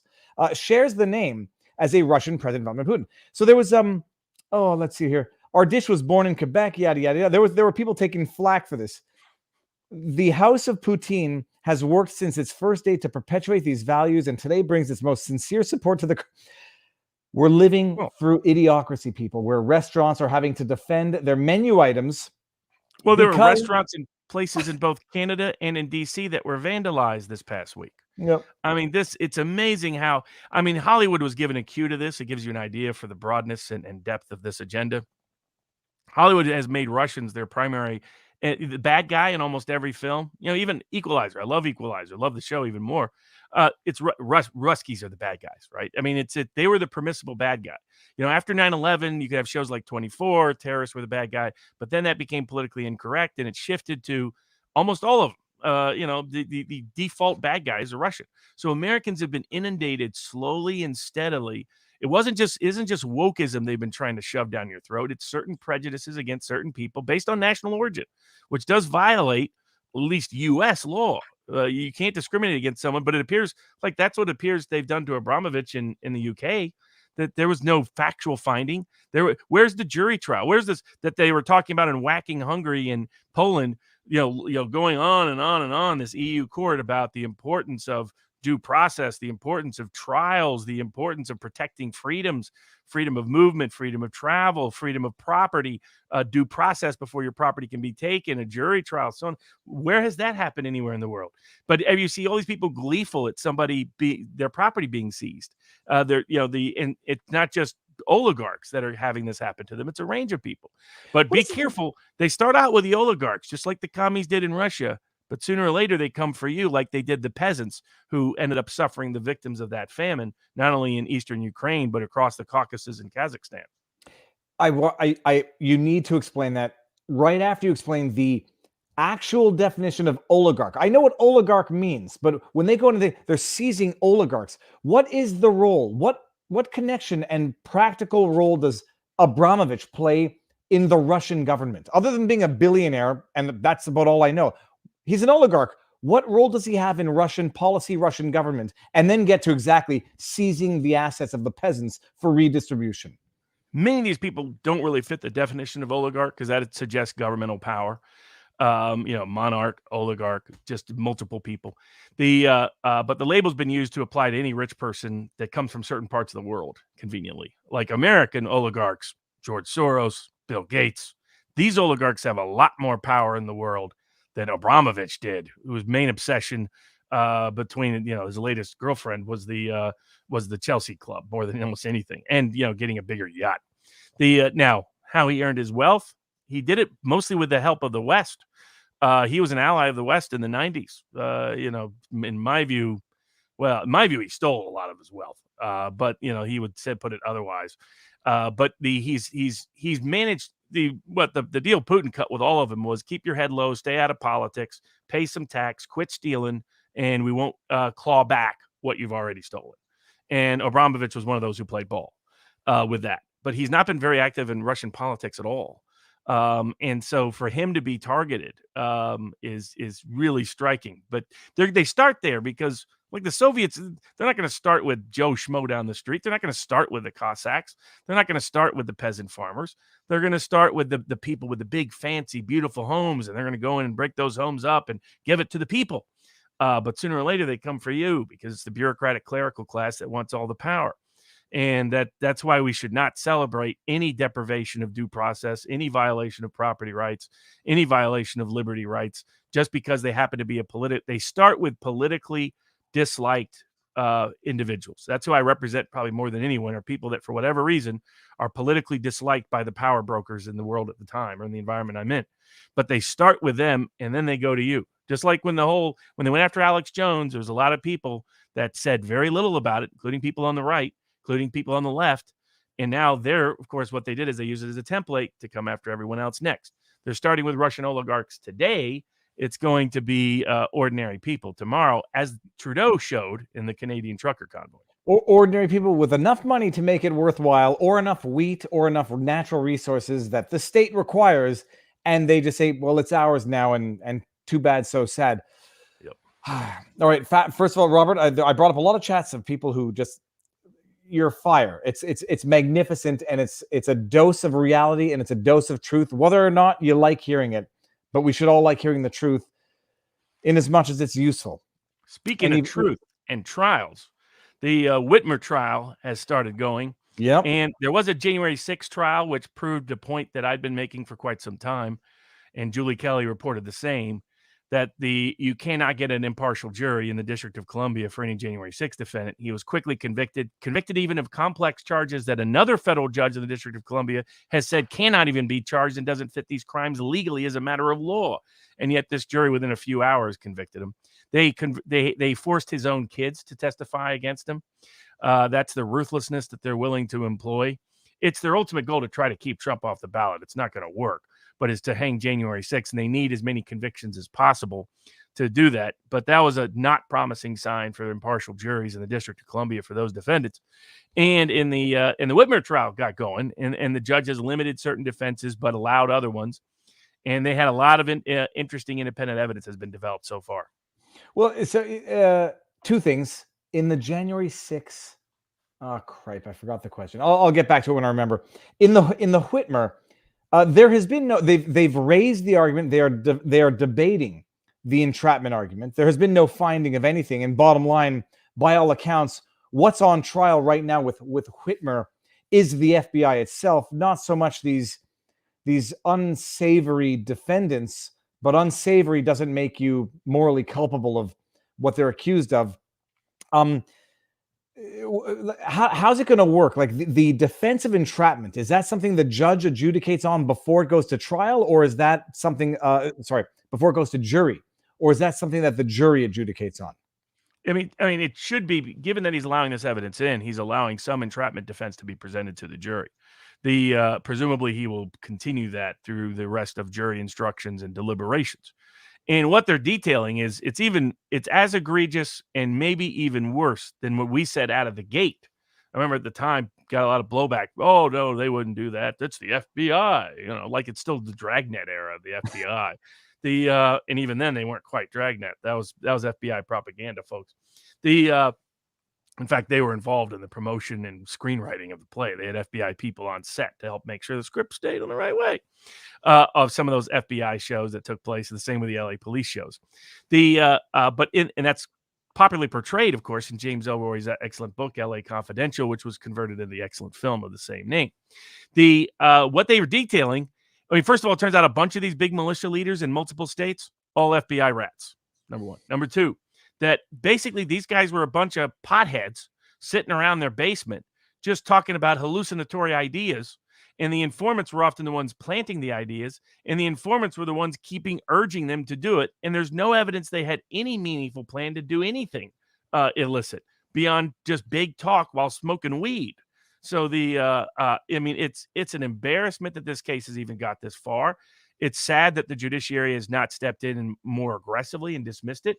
It's revealing of our corruption in the U.S. Attorney's Office and the FBI office that this take place. The FBI director, the local regional director who helped orchestrate this, got promoted to D.C., now is involved in January 6 cases.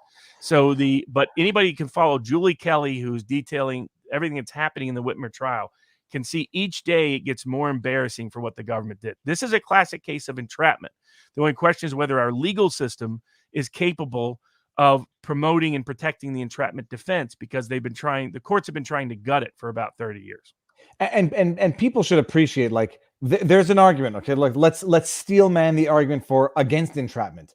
These individuals, and they look They look funny. They have weird facial hair. They have crazy hair. Their eyes, whatever. They're sitting there talking about Whitmer really needs to pay for what she's done. The gym has been closed. I'm not joking, man. We really should do this. And then what do you have? Look, it's not to say if we were all recorded 24/7, which I presume that we are, you could find some fun stuff. So some dude who's never done anything in his life sitting in the basement of some bar. I don't exactly know what type of business it was. Say, I'm serious, man. We should do something. We should make her pay. I want to see her hogtied and punished for her COVID response. And then you get these FBI informants in there who's like, yeah, you want to do that? Here, let's go train. Let me take you to some places where we'll talk about selling you ammunitions. Let's draw a map up and tell you what to do. Let's go delete text messages of our incitement and encouragement of you, an individual who you might have your own issues. You're not you might not be the sharpest pencil on the box, but you don't go to jail for kidnapping for that. Yeah, we heard what you said. Let's help you do it. And then when it's time to sell you the weapons and sell you the explosives that we said we're going to sell you, then we arrest you because lo and behold, we've been the FBI all along. It may not pass. They may not get their entrapment recognized because, Robert, from what you're telling me, it's imminently or incredibly hard for it to happen. But if anybody looks at that and says that this is how the justice system is supposed to happen and supposed to operate, that you get more informants and more FBI agents than actual defendants to foil a plot, you might be the ones actually creating the plot. So, and that's supposed to be the legal standard is supposed to be for entrapment, that if it wouldn't have happened but for the instigation of the FBI, then or that it initiated in scale with the FBI, then that's entrapment and you can't prosecute someone.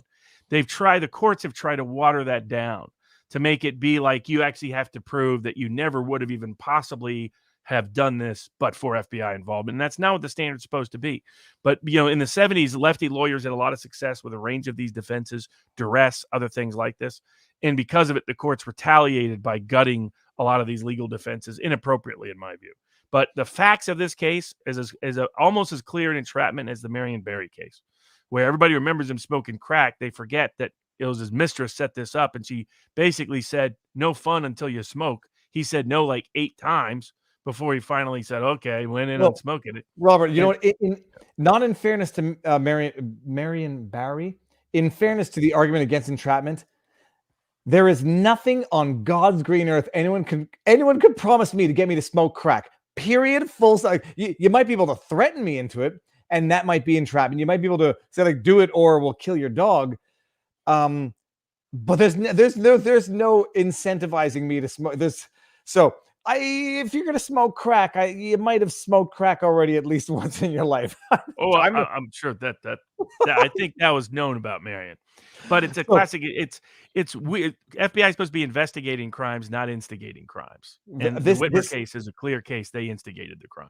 No, and this much I agree with. It's inconceivable. If anybody knows the level of involvement, at some point it goes from foiling to orchestrating. It goes from like foiling to promoting, and then the covering up, the culpable behavior by the FBI, delete these text messages, the criminal behavior by the FBI agents who themselves were at the heart of orchestrating this. The one guy who, going to jail, arrested, accused of savagely assaulting his wife after a swingers party gone wrong. Yeah, it's anyways, we'll see what happens. We're following it. There has been no determination, no adjudication, but the arguments have been presented.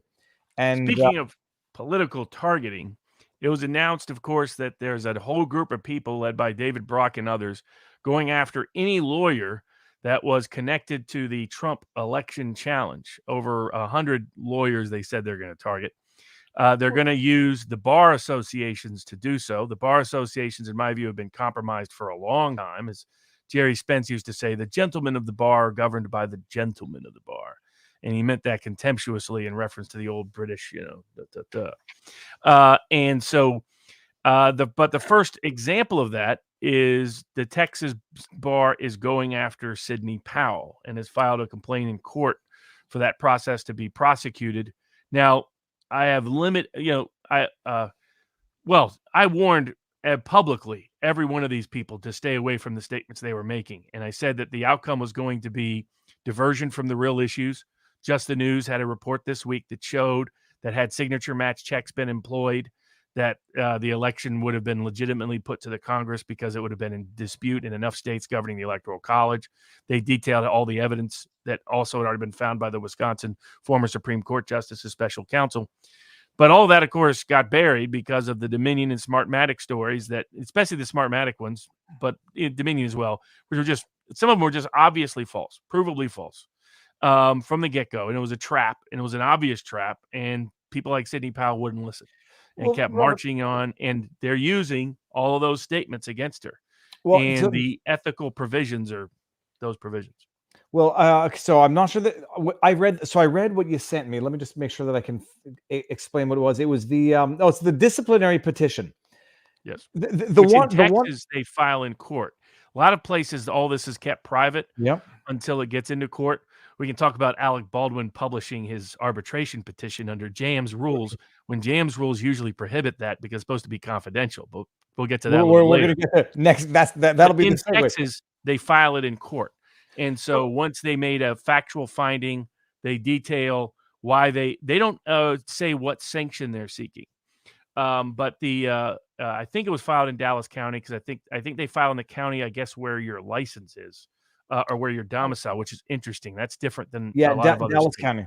So I got to take my glass. I'm an old man, Robert. I can't see without my glass. I can't read now at close range with my glasses on. So it's just a disciplinary action. It says she did badness in her practice in the context of 2 of the election lawsuits. But the allegation that I'm curious about, because this entire 5-pager comes down to this one allegation to me. It says, in the lawsuit styled Pearson versus Kemp, case number yada yada, filed by respondent in the Northern District of Georgia, respondent attached a certificate from the Secretary of State that she purported to the court was, quote, undated. The certificate was altered to remove the date, and respondent's statement that the certificate was undated was false. So that's the one of the 2 specific accusations. The other ones are the Smartmatic statements. Are the ones where she's going to have real trouble. Well, on the one of the altering the documents, do you have any? Sorry, let me get that out of here. There were several of those. I think her defense originally was that some of that was just a mistake or some things that fell through the cracks, and it was, they're on a rush timetable and that sort of thing happens. I think some of that she could get around. It's making repeated statements like the Smartmatic statements that are going to be the most problematic for her. And then that puts that other conduct in a different context. Yeah. And so my prediction is that Sidney Powell will likely be disbarred by Texas. And I think she's got an uphill battle to protect her license, depending on what judge she draws and how it goes up to the appellate process and the Texas Supreme Court. But I think that, and I said so at the time, I was like, these statements the bars are going to use, I don't agree with it, but it was clear that they were setting themselves up to be in harm's way. And it was similar to the Smartmatic suit. There was a lot of news about her being dismissed from the Smartmatic suit, but people didn't realize why. She was dismissed for personal jurisdiction reasons, not for any substantive reasons. Everybody else had their motion to dismiss denied, including Fox News, including Rudy Giuliani, including Lou Dobbs, including I can't pronounce her name, Maria Bartolo. That's what it be. And I think there may have been one other. So and there was some really problematic language by that state court in New York.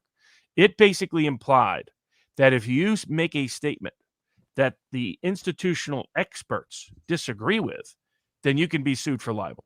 And this is, I kept telling people, the precedent they're trying to set with Alex Jones is going to spread. That disease, that virus is going to get out. And that's exactly what's happening.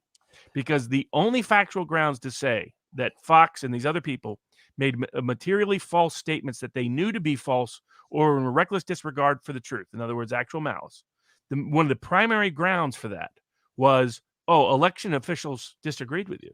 It's like, what? That's not the grounds for actual malice. No, but and that much I agree with. Where I read that allegation about her altering a date, the first question I ask is, why would the altering of the date have been material to the proceeding? And I don't know the context, and I don't know what she did. Like, if it's material relevance, and therefore that might explain the potential malice to altering or covering up a date, calling it undated, fine. If it's an issue of, like, I forget what lawsuit it was in, where we saw where they alleged that something had been modified, but it was because it was photocopied with a Post-it on it. And I think it was Michael Flynn. Yeah, that Where was they Flynn. The other issue she runs into is people filed declarations that they later said that they hadn't vouched for, yeah, that someone else had signed for. Also, that people had the famous one where the guy listed towns in Michigan and he was actually looking at votes. He was looking at votes in Missouri. Michigan and populations from Minnesota. Yeah. You know, he got things flipped. You know, it was going to guaranteed to be sloppy. And you know, that was one of my criticisms. I was like, one, this is a bad path. Avoid it. It's a trap. I forget what the meme is. You know, it's a trap. It's a trap. It's Star Wars. Screaming that. I screamed that privately and then did it publicly, and they just didn't listen. And it's unfortunate. Now I think it'll be misused and abused. I mean, here you have a guy like Mark Ellis, been sanctioned by the Fifth Circuit Court of Appeals, probably involved in criminal activity related to Spygate, and you're not seeing any ethics board investigate him. And Kleinsmith plead to a felony, and the DC bar reinstate him as soon as his sentence was over. But watch Sidney Powell get treated differently, unfortunately, because I do not trust the Texas bar. No, it's a problem. It's not to give her a pass. It's just I want to understand, and I'll you know, hopefully maybe she'll come on one day and explain it. If the date, why it was material, and then how was it altered? Like if it's a posted photocopy on a document, I couldn't see it, and then they say altered, she removed the date, like we saw in Flynn, or was it actual material? And I don't know what context. We'll see. Both this case and the Smartmatic case had another problematic aspect. It said if you rely on an anonymous source and you don't tell people who the source is, then you too can be sued for libel or have a disciplinary action brought against you. That's going to make it very difficult to protect confidential sources. These licensing organizations are a threat to liberty. They always have been, and that's how they're being misused and abused. And we're going to witness it in live time in the Sidney Powell case. Well, we'll be following that, and maybe I'll reach out to her. I don't think she'll talk about it while it's pending, but maybe she will. But I would have some questions. But Robert, someone in the chat was saying something about Jussie Smollett, so it has to be the segue. Justice for Juicy. What he was doing is he was putting a black fist into the harassment of the black community. He even did a Black Panther. You know, he did the fist at the end. He was ready to rock and roll. As soon as that judge said 150 days in the Cook County jail for you, Juicy, that judge was probably thinking, man, I would go back to 300 or 360 days if I knew he was going to do this routine in court. Oh my God. Juicy is juicy. So let's say it's narcissism, it's pathological lying, it's having dug a hole so deep, the only way to get out of it is keep digging and hope you find another way out. You saw the sentencing hearing. What was it? It was the sentencing hearing where they had, I guess they're not victim statements, but rather are they victim or whatever? Yeah, they're victim statements. You had people coming out of the woodwork to vouch for Jesse. Well, that's character. So on his side, it's character. On the government side, it's victim statement. Okay. So the victim statements was from the police, Chicago, how much it cost them, overtime, the resources, the fact that we're just ridiculous amount of time and money on this case. Ridiculous. Well, it was a very serious crime, Robert. They had to look into it. But so they had the victim statements from the Chicago police, hundreds of thousands of dollars in extra costs. It actually damages other bona fide legitimate victims of hate crimes. And then to the character of Jussie, my goodness, you had Samuel Jackson. You had, I forget what her name was, but a Oscar nominee, Golden Globe Award winner, vouching for Jussie. You had some not-for-profits saying what a good boy he was. He doesn't. And his grandmother. Who didn't show up was the person who helped orchestrate his original sweetheart deal where he was going to get to walk completely. Michelle Obama was nowhere near the courtroom to be seen. Just a little reminder of how loyal the Obamas are. Well, no, I wouldn't fault them for being disloyal. I would say, like, yeah, that's a toxic playground you want to not play in. But these people come in and saying, like, he's a good boy. His grandmother, who I never fully appreciated, Jussie is part black and part Jewish. And his grandmother, 92-year-old Jewish lady, came in to vouch. And I don't blame her. I don't fault her. I don't criticize her. It's family, and family has loyalty, blindness. But yeah, that hearing went on, I think, if I'm reading into the judge's demeanor, for way too long. And then that's because they were moving for a new trial beforehand. And so he allowed extensive argument about that. I would never like a motion for new trial to be heard on the same day as a sentencing. I would separate those because it's almost no judge is going to say, "Yeah, you're right. I screwed up. New trial." Almost never happens. Like Ghislaine Maxwell, it's going to be a long shot for her to get a new trial based on that juror committing. I agree with Eric Hunley. That guy lied and he knew he lied. But he'll get away with it because Maxwell is a politically disfavored individual for understandable, correct reasons. But we should apply one rule to everybody, but we're not. And they've been gutting jury, the right to an impartial jury now for 40 years. Once the Supreme Court signaled go ahead. But I think that was a tactical mistake. I think the second mistake was they should have come up with something creative. If they'd come up with something creative that clearly, Juicy had decided he would not say anything that would imply guilt, but they could have come up with a creative sentence that was different. And if they had proposed something like that to that judge, because of the politics in Chicago, that judge likely would have taken it. Instead, they put him in a you got to either choose the Chicago cops and the Chicago jurors or choose Juicy. And that was not going to happen. Unless he got somebody like the Obamas to walk in there and vouch for him. Well, who was the Texas judge? I think it was Poe who used to make the convicted do something like demeaning in order to get, like the drunk driving kid had to wear a sign on the street where he killed the person, said, I killed someone drunk driving. My old buddy, Judge Walter Williams, used to do that in Chattanooga. But I agreed with a lot of it, not all of it. He could be a little over the top, God bless him. But what he was looking at was what are remedies that are actually going to work rather than fail. I'm not a big fan of sentencing as a remedial matter. I would have even been in favor of this judge coming up with something other than actual jail time. Do something that goes right to it. Give him the alternative of something that might be humiliating and embarrassing, which clearly he couldn't handle, or jail time. But then the whole world's like, okay, he had an alternative that most of us would have taken. He didn't take it. Clearly, the guy is a hopeless narcissist that can't admit responsibility. But it was fascinating to watch. And then he did his whole pretending to be Epstein thing. I'm not suicidal. I'm not suicidal. I'm not suicidal. That was like, what have you? Do you know something about Hillary Clinton? The rest of us don't know. We'll see. I never make jokes about it. For anybody, I've alluded to it a couple times. I've had 2 incidents in my practice where I never make jokes. I don't make jokes about that. It's a totally traumatizing thing. Jussie Smollett getting up and saying it unsolicited. When someone gets up and says, "I'm not suicidal. I didn't do this. I respect you, Judge, but I'm not suicidal."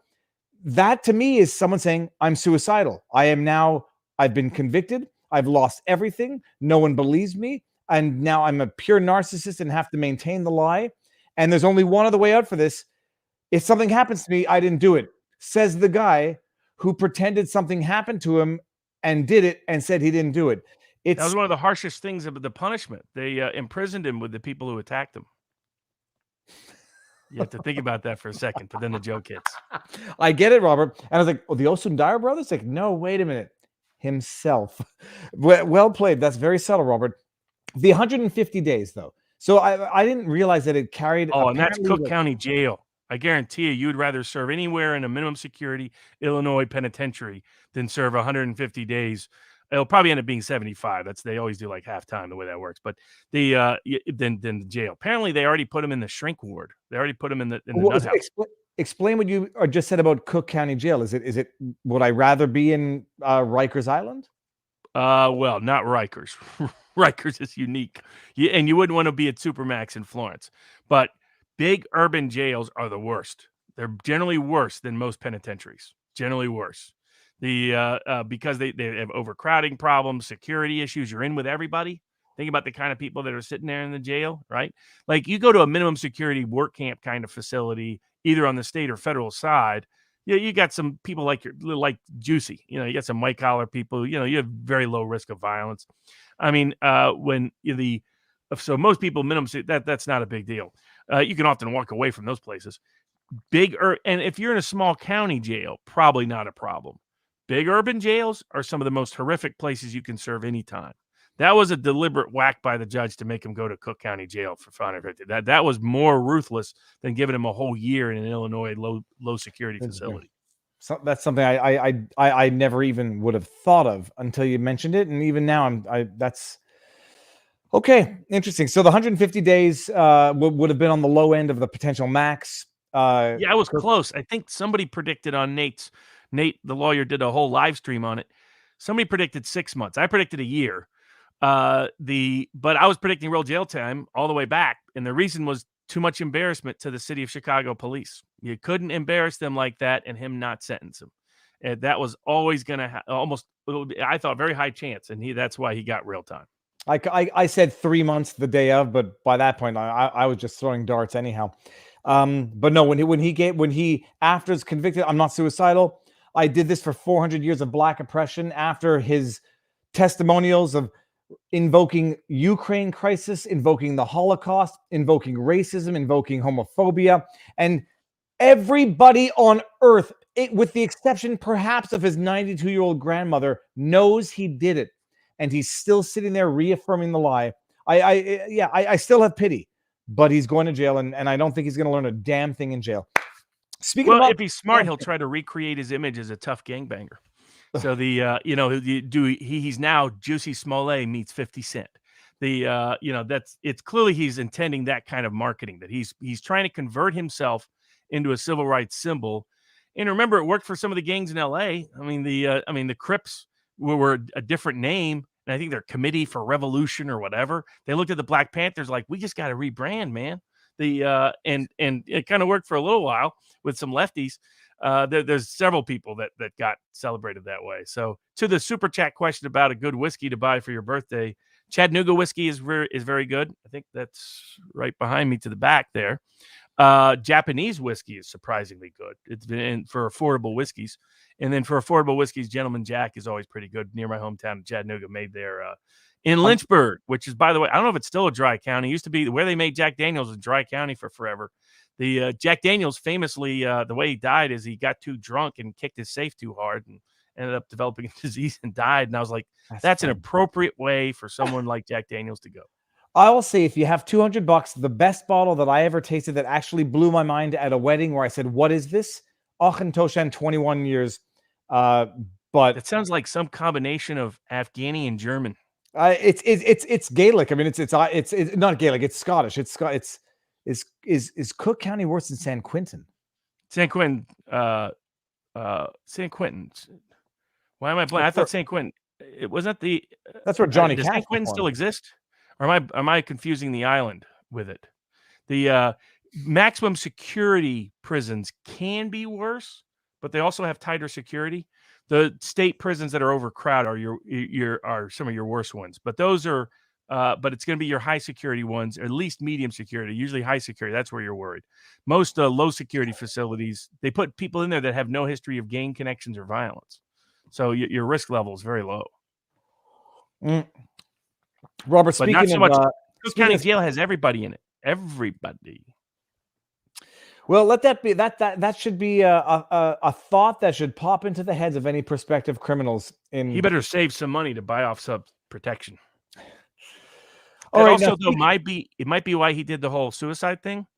That saying that can actually put you on suicide watch, and then you get transferred to the mental health facility, and apparently that's where he's at. He's in the psychiatric ward. Now, there's plenty of people that don't quite like that, but you're at very little risk of violence in the psychiatric ward. So that may have been a game that may have been intended. Interesting. To get him to a different place. Aachen Toshan, 21 years, cost $300 in Australia. Everything has gone up in price. The wedding was a long time ago. Probably everywhere but Russia, ironically, in terms of essential goods. All right, Robert, speaking of some other celebrity who might be going to jail, but probably not, Alec Baldwin. So there's a lot of, I won't say miscommunications. People are not necessarily understanding what's going on. There was an article in the New York Post saying Alec Baldwin has raised a defense that he cannot be sued by Helena Hutchins' husband and son in the wrongful death lawsuit because he has an indemnity clause with the other producers or production company of the film Rust. I flipped you his motion. Correct me if I'm wrong, but it's not exactly how it's going. He might have an indemnification clause in his and his production company's contract with the producers or the whatever, who else it was that put together the movie, the film Rust. That does not preclude or bar Helena Hutchins' husband and son from suing him for wrongful death. That might just make him get reimbursed in the event he's found guilty, by the company. I want to say production company, but I'll just say company now because I forget which. So he filed basically a motion to be indemnified by an arbitration petition. Okay, so that's okay. So this is the question I had. Everyone out there, just so everyone appreciates, he's not saying Helena Hutchins' husband cannot sue. What he's basically saying is, if he sues and I'm found guilty, I'm going to be held harmless and indemnified by this other company, which agreed to do so by virtue of our production agreement with Rust. Why is it in arbitration? What portion of this is in arbitration? The Hutchins wrongful death lawsuit or another lawsuit? So what it is he's been sued, and so under his contractual agreement with other production companies, because there's like a bunch of them involved. You can follow Eric Hunley and Mark Grobert, America's Untold Stories, for more detail about this. Grobert understands all the intricacies in Hollywood. But basically, he had an agreement with some other production companies that if anything went wrong on set effectively, that he got blamed for, they would indemnify him. Now, there's things like contractual indemnification, equitable indemnification, contribution. None of these things impact the suit against him by the father or the son. They only impact what source of funds will be used to pay for his attorney's fees in that case, and what source of funds are available to settle the case, and what source of funds are available to pay any judgment. That's all this is. So really, it's only very indirectly related to the other case. Now, their contract said that if they had any dispute about any matter, this is between Baldwin and the production company, is that it would go to arbitration. An arbitrator familiar with the movie industry located in New York.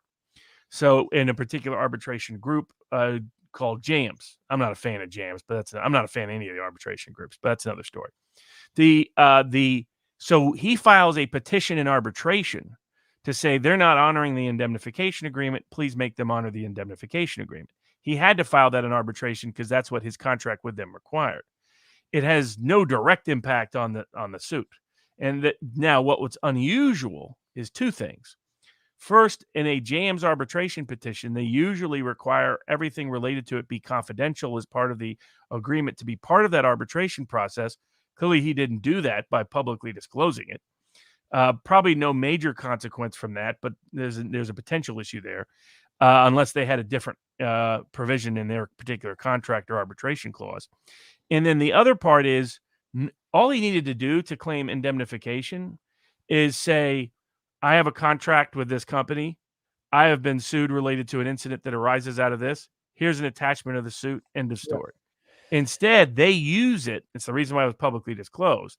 They use it as his public defense. And by making it a legal filing, for example, Rudy Giuliani is still being held liable by the court in the Smartmatic to go forward in the trial, despite his argument that he had legal privilege for what he said, because the court limited legal privilege to things you say in court. Now, I think the court is wrong about that, but that's another story. But what happens is when you file something that's a legal pleading, it can be publicly reported on without liability of the party reporting on it. And so the net effect of it is that everybody has immunity. So if you want to get your statement out, your story out, usually a very effective way to do so is to put it in court. And so that's what that's like 80% of what's in his. So, and it's the reason why some people were confused by it, thinking it somehow impacted the other suit, is his defense. He puts in stuff he had absolutely no need to put into the indemnification provisions that didn't really materially relate or necessary. The text messages between him and Helena Hutchins' husband, Robert. So in Quebec, at least, we call it like calling into warranty. Basically saying, I'm being sued. This person has agreed to hold me harmless, and they shall assume my defense. Go ahead and do it. It's I don't know how many. What was it? 7. It was not 70 pages. It was long. Alec Baldwin. I mean, he basically goes into meticulous detail, which makes him look like a world-class a-hole in what he's alleged. That like he was trying to settle this lawsuit with Helena Hutchins' family by promising them the proceeds of the profit of the movie if they would. He was trying to get them to leverage production of the movie. Say we'll donate the profits to you. So please help us make sure this movie happens because we'll do the movie in her name. Well, of course, he still includes all his provisions about it's not really his fault. It's kind of her fault. He implies that again. He does all of that at the same time. It's all about him being a good guy. He just wanted to finish the movie to help the family. He was trying to settle and resolve everything. He was the one, and really, he didn't even do anything wrong because really, she told him to point the gun at her. So, I mean, it was classic Alec Baldwin. He would never. Remember his George Stephanopoulos interview. I would never point a gun at someone and pull a trigger. Never. Except I did it because she told me to. So I did it. And then he tries to like float this. It could have been millions of dollars of profits from this movie if I could have gotten the crew back. But all you had to do was not start a fight with me and not speak ill of me and not hold a press conference where you were going to besmirch my name or cause animosity that would make the finishing of this movie possible so you could get millions of dollars.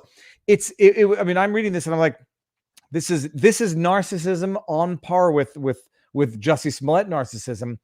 But the bottom line is it was all useless because he's being sued. Even if the production company is bound to hold him harmless, I hope they stay, for Alec's sake, I hope they're liquid. I hope they stay in business because if they go bankrupt and they can't hold him harmless and they can't these are shell companies. Yeah, this so is just it's not like just Helena about Hutchins insurance money. It's how much insurance is out there. That's all, and they're fighting over which insurance pot is going to pay out. No, but and even if the companies go totally bust and they only had $1 million insurance, it's not like Helena Hutchins' family does not get to sue Baldwin. He'll just say, "Good, I've got to hold harmless with a bankrupt shell of a company." But what he put out, it was over the top. But the idea that he was using the prospect of a settlement, which would have consisted of finishing the movie and then promising them profits in her name. Just so you know, by the way, when anyone says in your name, in honor to, they're getting ready to rip you off and lie to you. That's one of my life lessons. I might be traumatized by that lesson, but but also he's just a pathological a-hole of a liar, narcissist. It was the worst day of the other person's life. It was the worst day of his life, which I have no doubt it was. But you need to have some insight and back up and say, if I make that allegation in a lawsuit, this was the worst day of my life, feel bad for me, because I would never point a gun and shoot it, but I did because she told me to. You have to know how that's going to be misread. So he files, but I guess I don't understand why he filed that publicly. But to get his defense out, Yeah, no, but does he not get sanctioned? Could he not get sanctioned? No, that's all legitimate. That's all. Okay. There's nothing. He didn't have to publish it. He didn't have to include all that detail. But the only thing that could prohibit it is a confidentiality clause, and the only person who could enforce that is the other party, not the family or anyone else. So it was a PR stunt, which has a small legal component, but was mostly a PR stunt, used for those purposes. Now, Ariana, I remember we were supposed to do something back when I was in Virginia with Tim Pool, because I remember you telling me about your story. Screenshotted. I have not forgotten. Aren't the companies created to make a movie paper only? In other words, have no money. They have insurance. They have insurance and bonds. And what's the insurance max? It'll max out at 5 million. What is it in the States? Don't know. 10? Don't know. It can be anywhere from 1 million to 50 million. Okay. Well, I mean, and I'm not saying this for Alec. I just hope this for the family that it's that line from Good Will Hunting when what's her name? What was the name of the woman? The British woman with the jawbone. It was very very beautiful woman. Minnie Driver, where she said, like when what's his name? Matt Damon was saying, you're a slush fund. You made your money off your dad's death, and she's like, there's not a day in my life I wouldn't give all that money back to have another day with my father. There's not any money on earth that can possibly right this wrong, can make Helena Hutchins' husband and son ever complete again. So when you say, like, I hope they have 50 million, good. That will never make anybody happy, and it will never make them happy. Robert, there were 3 other cases of consequence.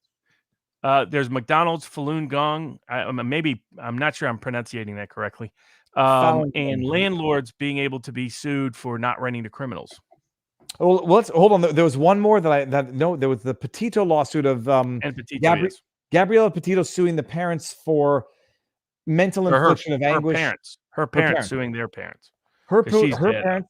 So I'm sorry, that's what I meant. The parents of the murdered Gabriella Petito suing the parents of the now deceased suicided perpetrator of this for anguish. Robert, what are the chances? I mean, I read the lawsuit. It's very thin. It's 7 pages. They say basically the parents knew what their son had done when the son was, messaging off Petito's cell phone to make it look like she was still alive. They went on vacation when I read it. I don't see it standing a snowball's chance in hell of succeeding, but I don't know what the applicable laws are in Florida. Well, it was an unusual complaint in that they didn't list the causes of action, but it's apparent that the cause of action is intentional infliction of emotional distress. I don't know if they also have negligent infliction of emotional distress there. And it depends on how elastic they interpret those cases, or those doctrines or those torts, because they do it. What is the best arguments they have are various statements. Because they mostly focus on omissions, and I'm not sure omissions can be intentional infliction of emotional distress under these circumstances. But they have also a few acts of commission, and those might be more closer to it. The question is, when parents are protecting their fugitive son and do things and say things that don't out him, and instead, I think the biggest problem they have, part of it's going to be able to prove certain things, what the parents knew, of course. But if it's the case that the parents knew she was dead, knew their son had killed her, and then issued a statement saying they were going to help locate her to return her safely to her family, that might be intentional infliction of emotional distress. I don't know. It's interesting. Let me just bring up Hydra PX. I don't know Alec Baldwin. I just know what I know of him, and from what I know of Alec Baldwin, he's a shameless narcissist who has absolutely total disregard for what he's done, in attempting to blame him shooting a woman on the woman he shot because she told him to point the gun there after he said, "I would never point a gun at someone and pull the trigger." So if that was an attempt at a troll or whatever, good luck, Godspeed. Jussie and Baldwin sharing a cell would be hilarious. Okay. Sorry. So that's like intentional. They didn't mention it, Robert. I'm just reading the last paragraph. The words they're using are intentional infliction of emotion. Yeah, that's clearly what they're going after. Sometimes called outrageous conduct as a tort in America. Yeah, which they use those words in the suit, but basically, even the allegations were not, reading it for me, above and beyond what the Sun did. It was not shocking enough for me. Yeah, the parents mandated a lawyer. The parents were not sharing information. The parents were protecting their murderous son. I think the most problematic aspect was the allegation that they knew she was dead and had the lawyer issue a public statement that said that they were hoping for her safe return soon. That is a little bit problematic, but how far it goes, they've gone back and forth on the scope of that tort, and usually it's very politically motivated which way they go, frankly, in some decisions. So we'll see if it goes. It's Florida as well. So do they not have specifically harsh or very stringent laws on holding parents responsible for? It varies everywhere. The tort is pretty general. It's a common law tort for the most part, not based on statutes. So the common law principles would be applied regardless of which jurisdiction you're in, unless you have very specific precedent on that specific issue, which they probably don't have. They'll have precedent, but not applicable to this set of facts. And generally courts don't like the tort of outrage because they think it can be too elastic and lead to too many suits. But lately they've been like in the Alex Jones cases, they dramatically expanded it. So that, people who they don't even allege heard anything Alex Jones ever said are able to sue for intentional infliction of emotional distress. So that tells you the politics can shape this, and this is a high profile case. Yeah. So depending on which judge they get, they may get past a motion to dismiss. I'm not so quick to say his parents are just as guilty. Anybody who's had experience with children with mental disorders, a parent's desire to protect will always be there, even if their kids are awful. No doubt about that. Robert Falun Gong. So this is the individual. We talked about this a while back. I forget when. The individual who was denied asylum. He was locked up. He was arrested, tortured by Chinese police for being Christian. Went to practice underground. Or being part of Falun Gong, that religious tradition. Sorry. And I guess, you might have to feel this one because I understand now that the the original dismissal or rejection to refusal to recognize asylum was now granted in part, but I don't understand in what part it was and in what part it wasn't. So actually, the Christian case was a different case. But under the Biden administration, they have been routinely rejecting asylum claims of Chinese dissidents based on religious discrimination.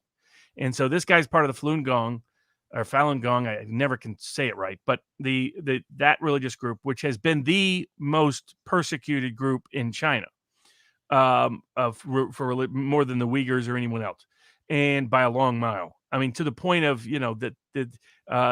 being killed and their organs being harvested for donors, things like that. I mean, just horrific things. So the Epoch Times was founded originally by people that were part of the Falun Gong, helped establish. That's why they're so strongly opposed to and involved in covering China aggressively. There's another case of that, and the district court allowed it. He had two different the second part was kind of procedural about withdrawal of removal options, but the main one was, does he have a legitimate asylum claim? And he presented his own evidence. There was evidence that, frankly, it was shocking that anyone just didn't know instinctively. If he was Falun Gong, he has a legitimate fear of repression in China, period, based on what's happened over the last several decades. But the court pretended otherwise, said that wasn't a legitimate asylum claim, part of this Biden administration harassment of her, while they're letting and demanding that people coming across the border in Mexico be automatically granted asylum and be released into the United States, who frankly don't have legitimate asylum claims. This is as compelling an asylum claim as you can get. They're routinely denying it because they don't like religious basis for asylum claims. And this was another horrendous example that was wrong of the Bureau of Immigration Affairs, wrong of the lower body. But the Ninth Circuit, to its credit, recognizing the obvious with the Falun Gong, again, somebody will tell me how to pronounce it, recognized that, yes, that is a robust asylum claim, and the immigration authority has to reconsider. He should win his asylum claim, thankfully, because the Ninth Circuit made the sensible decision. But it's scary that this disparity of asylum claims that the Biden administration appears to be systematically engaged in, because of the second decision to come up through the legal process, where it's a similar fact pattern, religious-based discrimination by China, which everybody, I mean, they do it to the Christians too, that everyone should know about at this point, should have zero doubts about whatsoever. The person usually has evidence of arrest, beatings, tortures, people going to his home on a daily basis, asking if he's come back, etc. I mean, these are strong, robust asylum claims. Those are being denied, while people who they think will vote Democrat, they're letting right across the border without any meaningful review. And I don't think it's a coincidence that both of these religious groups are associated. Like the Falun Gong, a lot of those were strong Trump supporters. Again, the Epoch Times is the biggest publication of theirs in the world. I hope that everyone in the chat appreciates how subtle and respectful Barnes is when he tells me that, Viva, you are confounding two separate cases right now. You're right, Robert. This is why. Look, I was reading it at a birthday party. It's like, oh, they overturned that decision that we talked about a while back. And yeah, I love it. You're very polite and very diplomatic. I made a mistake, people. The reason why you recognize the pattern is because of how frighteningly similar the pattern is. No, well, that's it. It's like, oh, they overturned it. It's like, great. Everybody, Robert is that respectful, even when he's telling someone very subtly, you've confounded two cases. Okay, so very interesting. I mean, it's interesting. It's sad. There's politics ruins everything, even actual bona fide asylum seekers. We had two more cases, Robert, and I think you might have to field both of these. Yeah, we had talked about before the McDonald's ice cream case, where McDonald's basically, because of their franchisee relationship, they profit from their ice cream machines breaking down because of their contractual ties to the company that gives the ice cream machines, makes most of its money as long as it keeps breaking down. And McDonald's corporate makes money that way too. And screw the franchisee who's without an ice cream machine and keeps having to overpaying for this all the time. So someone came up with a solution. The solution became popular, and McDonald's waged war on this corporate vendor solution, to the degree that they interfered with their contracts, lied about them, false advertised, said that their solution was dangerous. And those people have now sued McDonald's and exposed the degree to which McDonald's will go to screw over their own franchisees and, to some degree, customers, to line their own pockets. We've talked about it. There was a great expose about why. Good documentary. Yeah, who did it, Robert? I'm going to pull this up while you talk about the next one. It was amazing. Why are the machines always down? And it was the most insightful, the most meaningful expose of a subject you would have never known you'd cared about until you watched it. Exactly. And, the other cases that people are often surprised, but in 2016, HUD issued a memorandum that said that landlords refusing to rent to people with a criminal record could be illegal discrimination. And now the lawsuits, ever since that memorandum has come out, are percolating everywhere. Sometimes they're suing the credit reporting agency that has the criminal record on it, but frequently now and increasingly bringing class actions against landlords, including in Chicago recently, on the argument that it's a violation of the Fair Housing Act because of the disparate impact of criminal records on people of African American or Latino background. And so the argument is that it's basically disguised racial discrimination.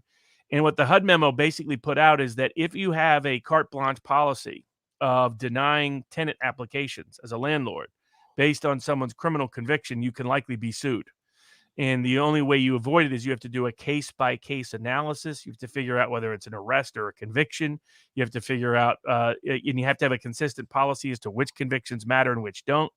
Because on the other side, as a landlord, if you rent to people that had a dangerous criminal record with a propensity for violence or burglary, you can be sued by other tenants who may be the victim of that.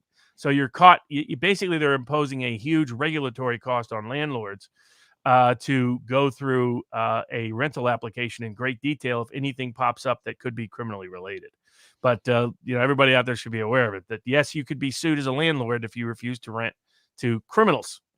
How would you even ask that? Would you do a background search, or would you ask the question in your They application? all do background checks, and it's the credit reporting agencies that report it.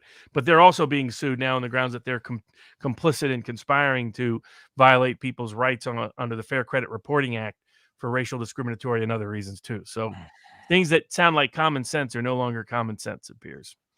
And now, people, it's in the chat. I'm going to put it in the pinned comment. If you go watch this documentary, let them know we sent you. The real reason why McDonald's ice cream machines are always broken. It's a 30-minute documentary. I swear to you, you're going to watch 5 minutes and you're going to understand why you need to watch the next 25 minutes. It's glorious. All right, Robert, we've gone well over our time, but this might become the new normal. There are a lot of people in the chat, including myself, who need a bona fide. I forget when it was. Someone said, Viva, with all this black pill stuff, we need a white pill. And the only thing I could come up with was this too shall pass, which is a pretty lame white pill. Robert, we're on the verge of World War III. You can't speak your mind. They're locking people up for nonviolent crimes. They're freezing people's bank accounts. The world is going to hell in a handbasket. What can you do and say to encourage people to take a deep breath and not cry themselves to sleep or wake up in the middle of the night sobbing? Please. Well, I think the Falun Gong case is a great white pill moment, because here you have an individual fighting for his rights. His life and liberty depend on his winning this asylum claim. The political Justice Department, immigration authorities are aligned against him. Lower courts are aligned against him. You have reason to, you're begging for the Ninth Circuit to be the one to pay attention, and the Ninth Circuit did. And he now will be free and safe, presumably, and other similar religious dissidents as well. So it established a critical, essential precedent that will help robust, legitimate asylum claims of ordinary individuals get to live a life of liberty away from the persecution and prosecution by the Chinese authorities of religious dissidents, despite the Biden Justice Department's attempts to also co-equally discriminate against these people. All right, now I'm going to attenuate that, Robert, only to say that that's a white pill moment. If you can get past the black pill, all it took this individual was years of his life, dollars and cents, stress of litigation for some court to finally get it right. Oh, Texas abortion law before we finish it up. Oh, that's the Fifth Circuit Court of Appeals sent the Texas heartbeat law to the Texas Supreme Court.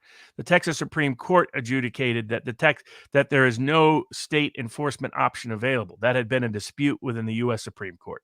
So they've now clarified that the Texas heartbeat law has no state actor. So that should mean that there's no basis to sue outside of defending it within Texas state courts.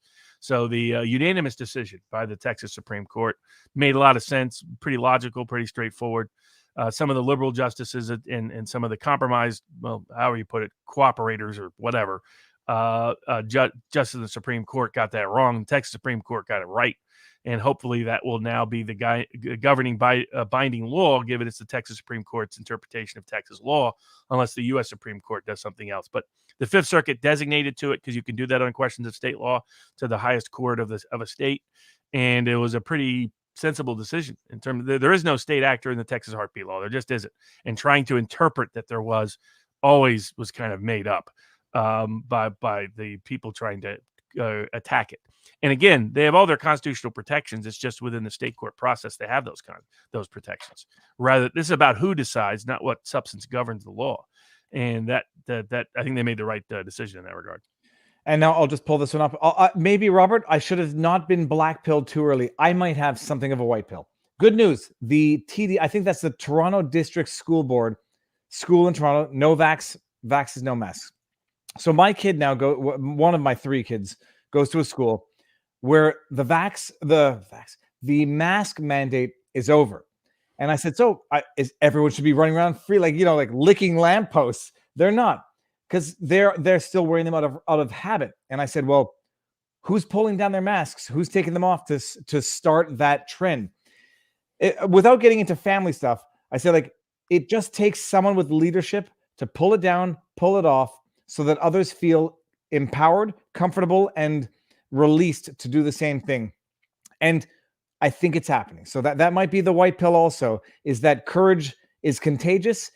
And the more you can get that contagion started young, do it. I'm not telling anyone what to do. I'm just saying, if you do it, people will follow. And people need someone to look up to. They need someone to feel comfortable with. They need someone to hide behind when they want to do something that they're fearful of doing. So yeah, and on that same vein, United Airlines revoked its vaccine mandate and will reinstate all those employees who refuse to take it. That's a white pill, people. And with that said, Robert, who do we have for the sidebar coming up this week? Do we have anybody? It'll be whoever you want, because this is my week off. Typically, I usually take a vacation this week. It'll probably be sporadic. I'll do some bourbon with Barnes at vivabarneslaw.locals.com. But otherwise, this is March Madness week. And so I'll have some free picks up for brackets so that you can beat up on your family member and have bragging rights at work for the March Madness. And we'll have some sports betting picks as well at sportspicks.locals.com. But I'll be busy watching games and hoping my money's doing well. Are you on Barris tomorrow? No. That's always the first Monday of each month. Okay. Until we get into the heart of election season. And just so everybody knows, when Robert put out his bet for the Super Bowl, I didn't even realize that I had won. And then the second I go out and deviate from Robert and bet on a UFC fight because I like the fighter, I lose. So with that said, people, it's easy to lose money. It's hard to make money. Robert, stick around. We'll say our proper goodbyes. Everyone in the chat, thank you very much. Share away, clip, spread the word. This too shall pass is the ultimate white pill. Even if it's the blackest of pills, this too shall pass, even if there's nothing good to report, but there's still good stuff. So have faith and stay strong. Everyone, thank you very much.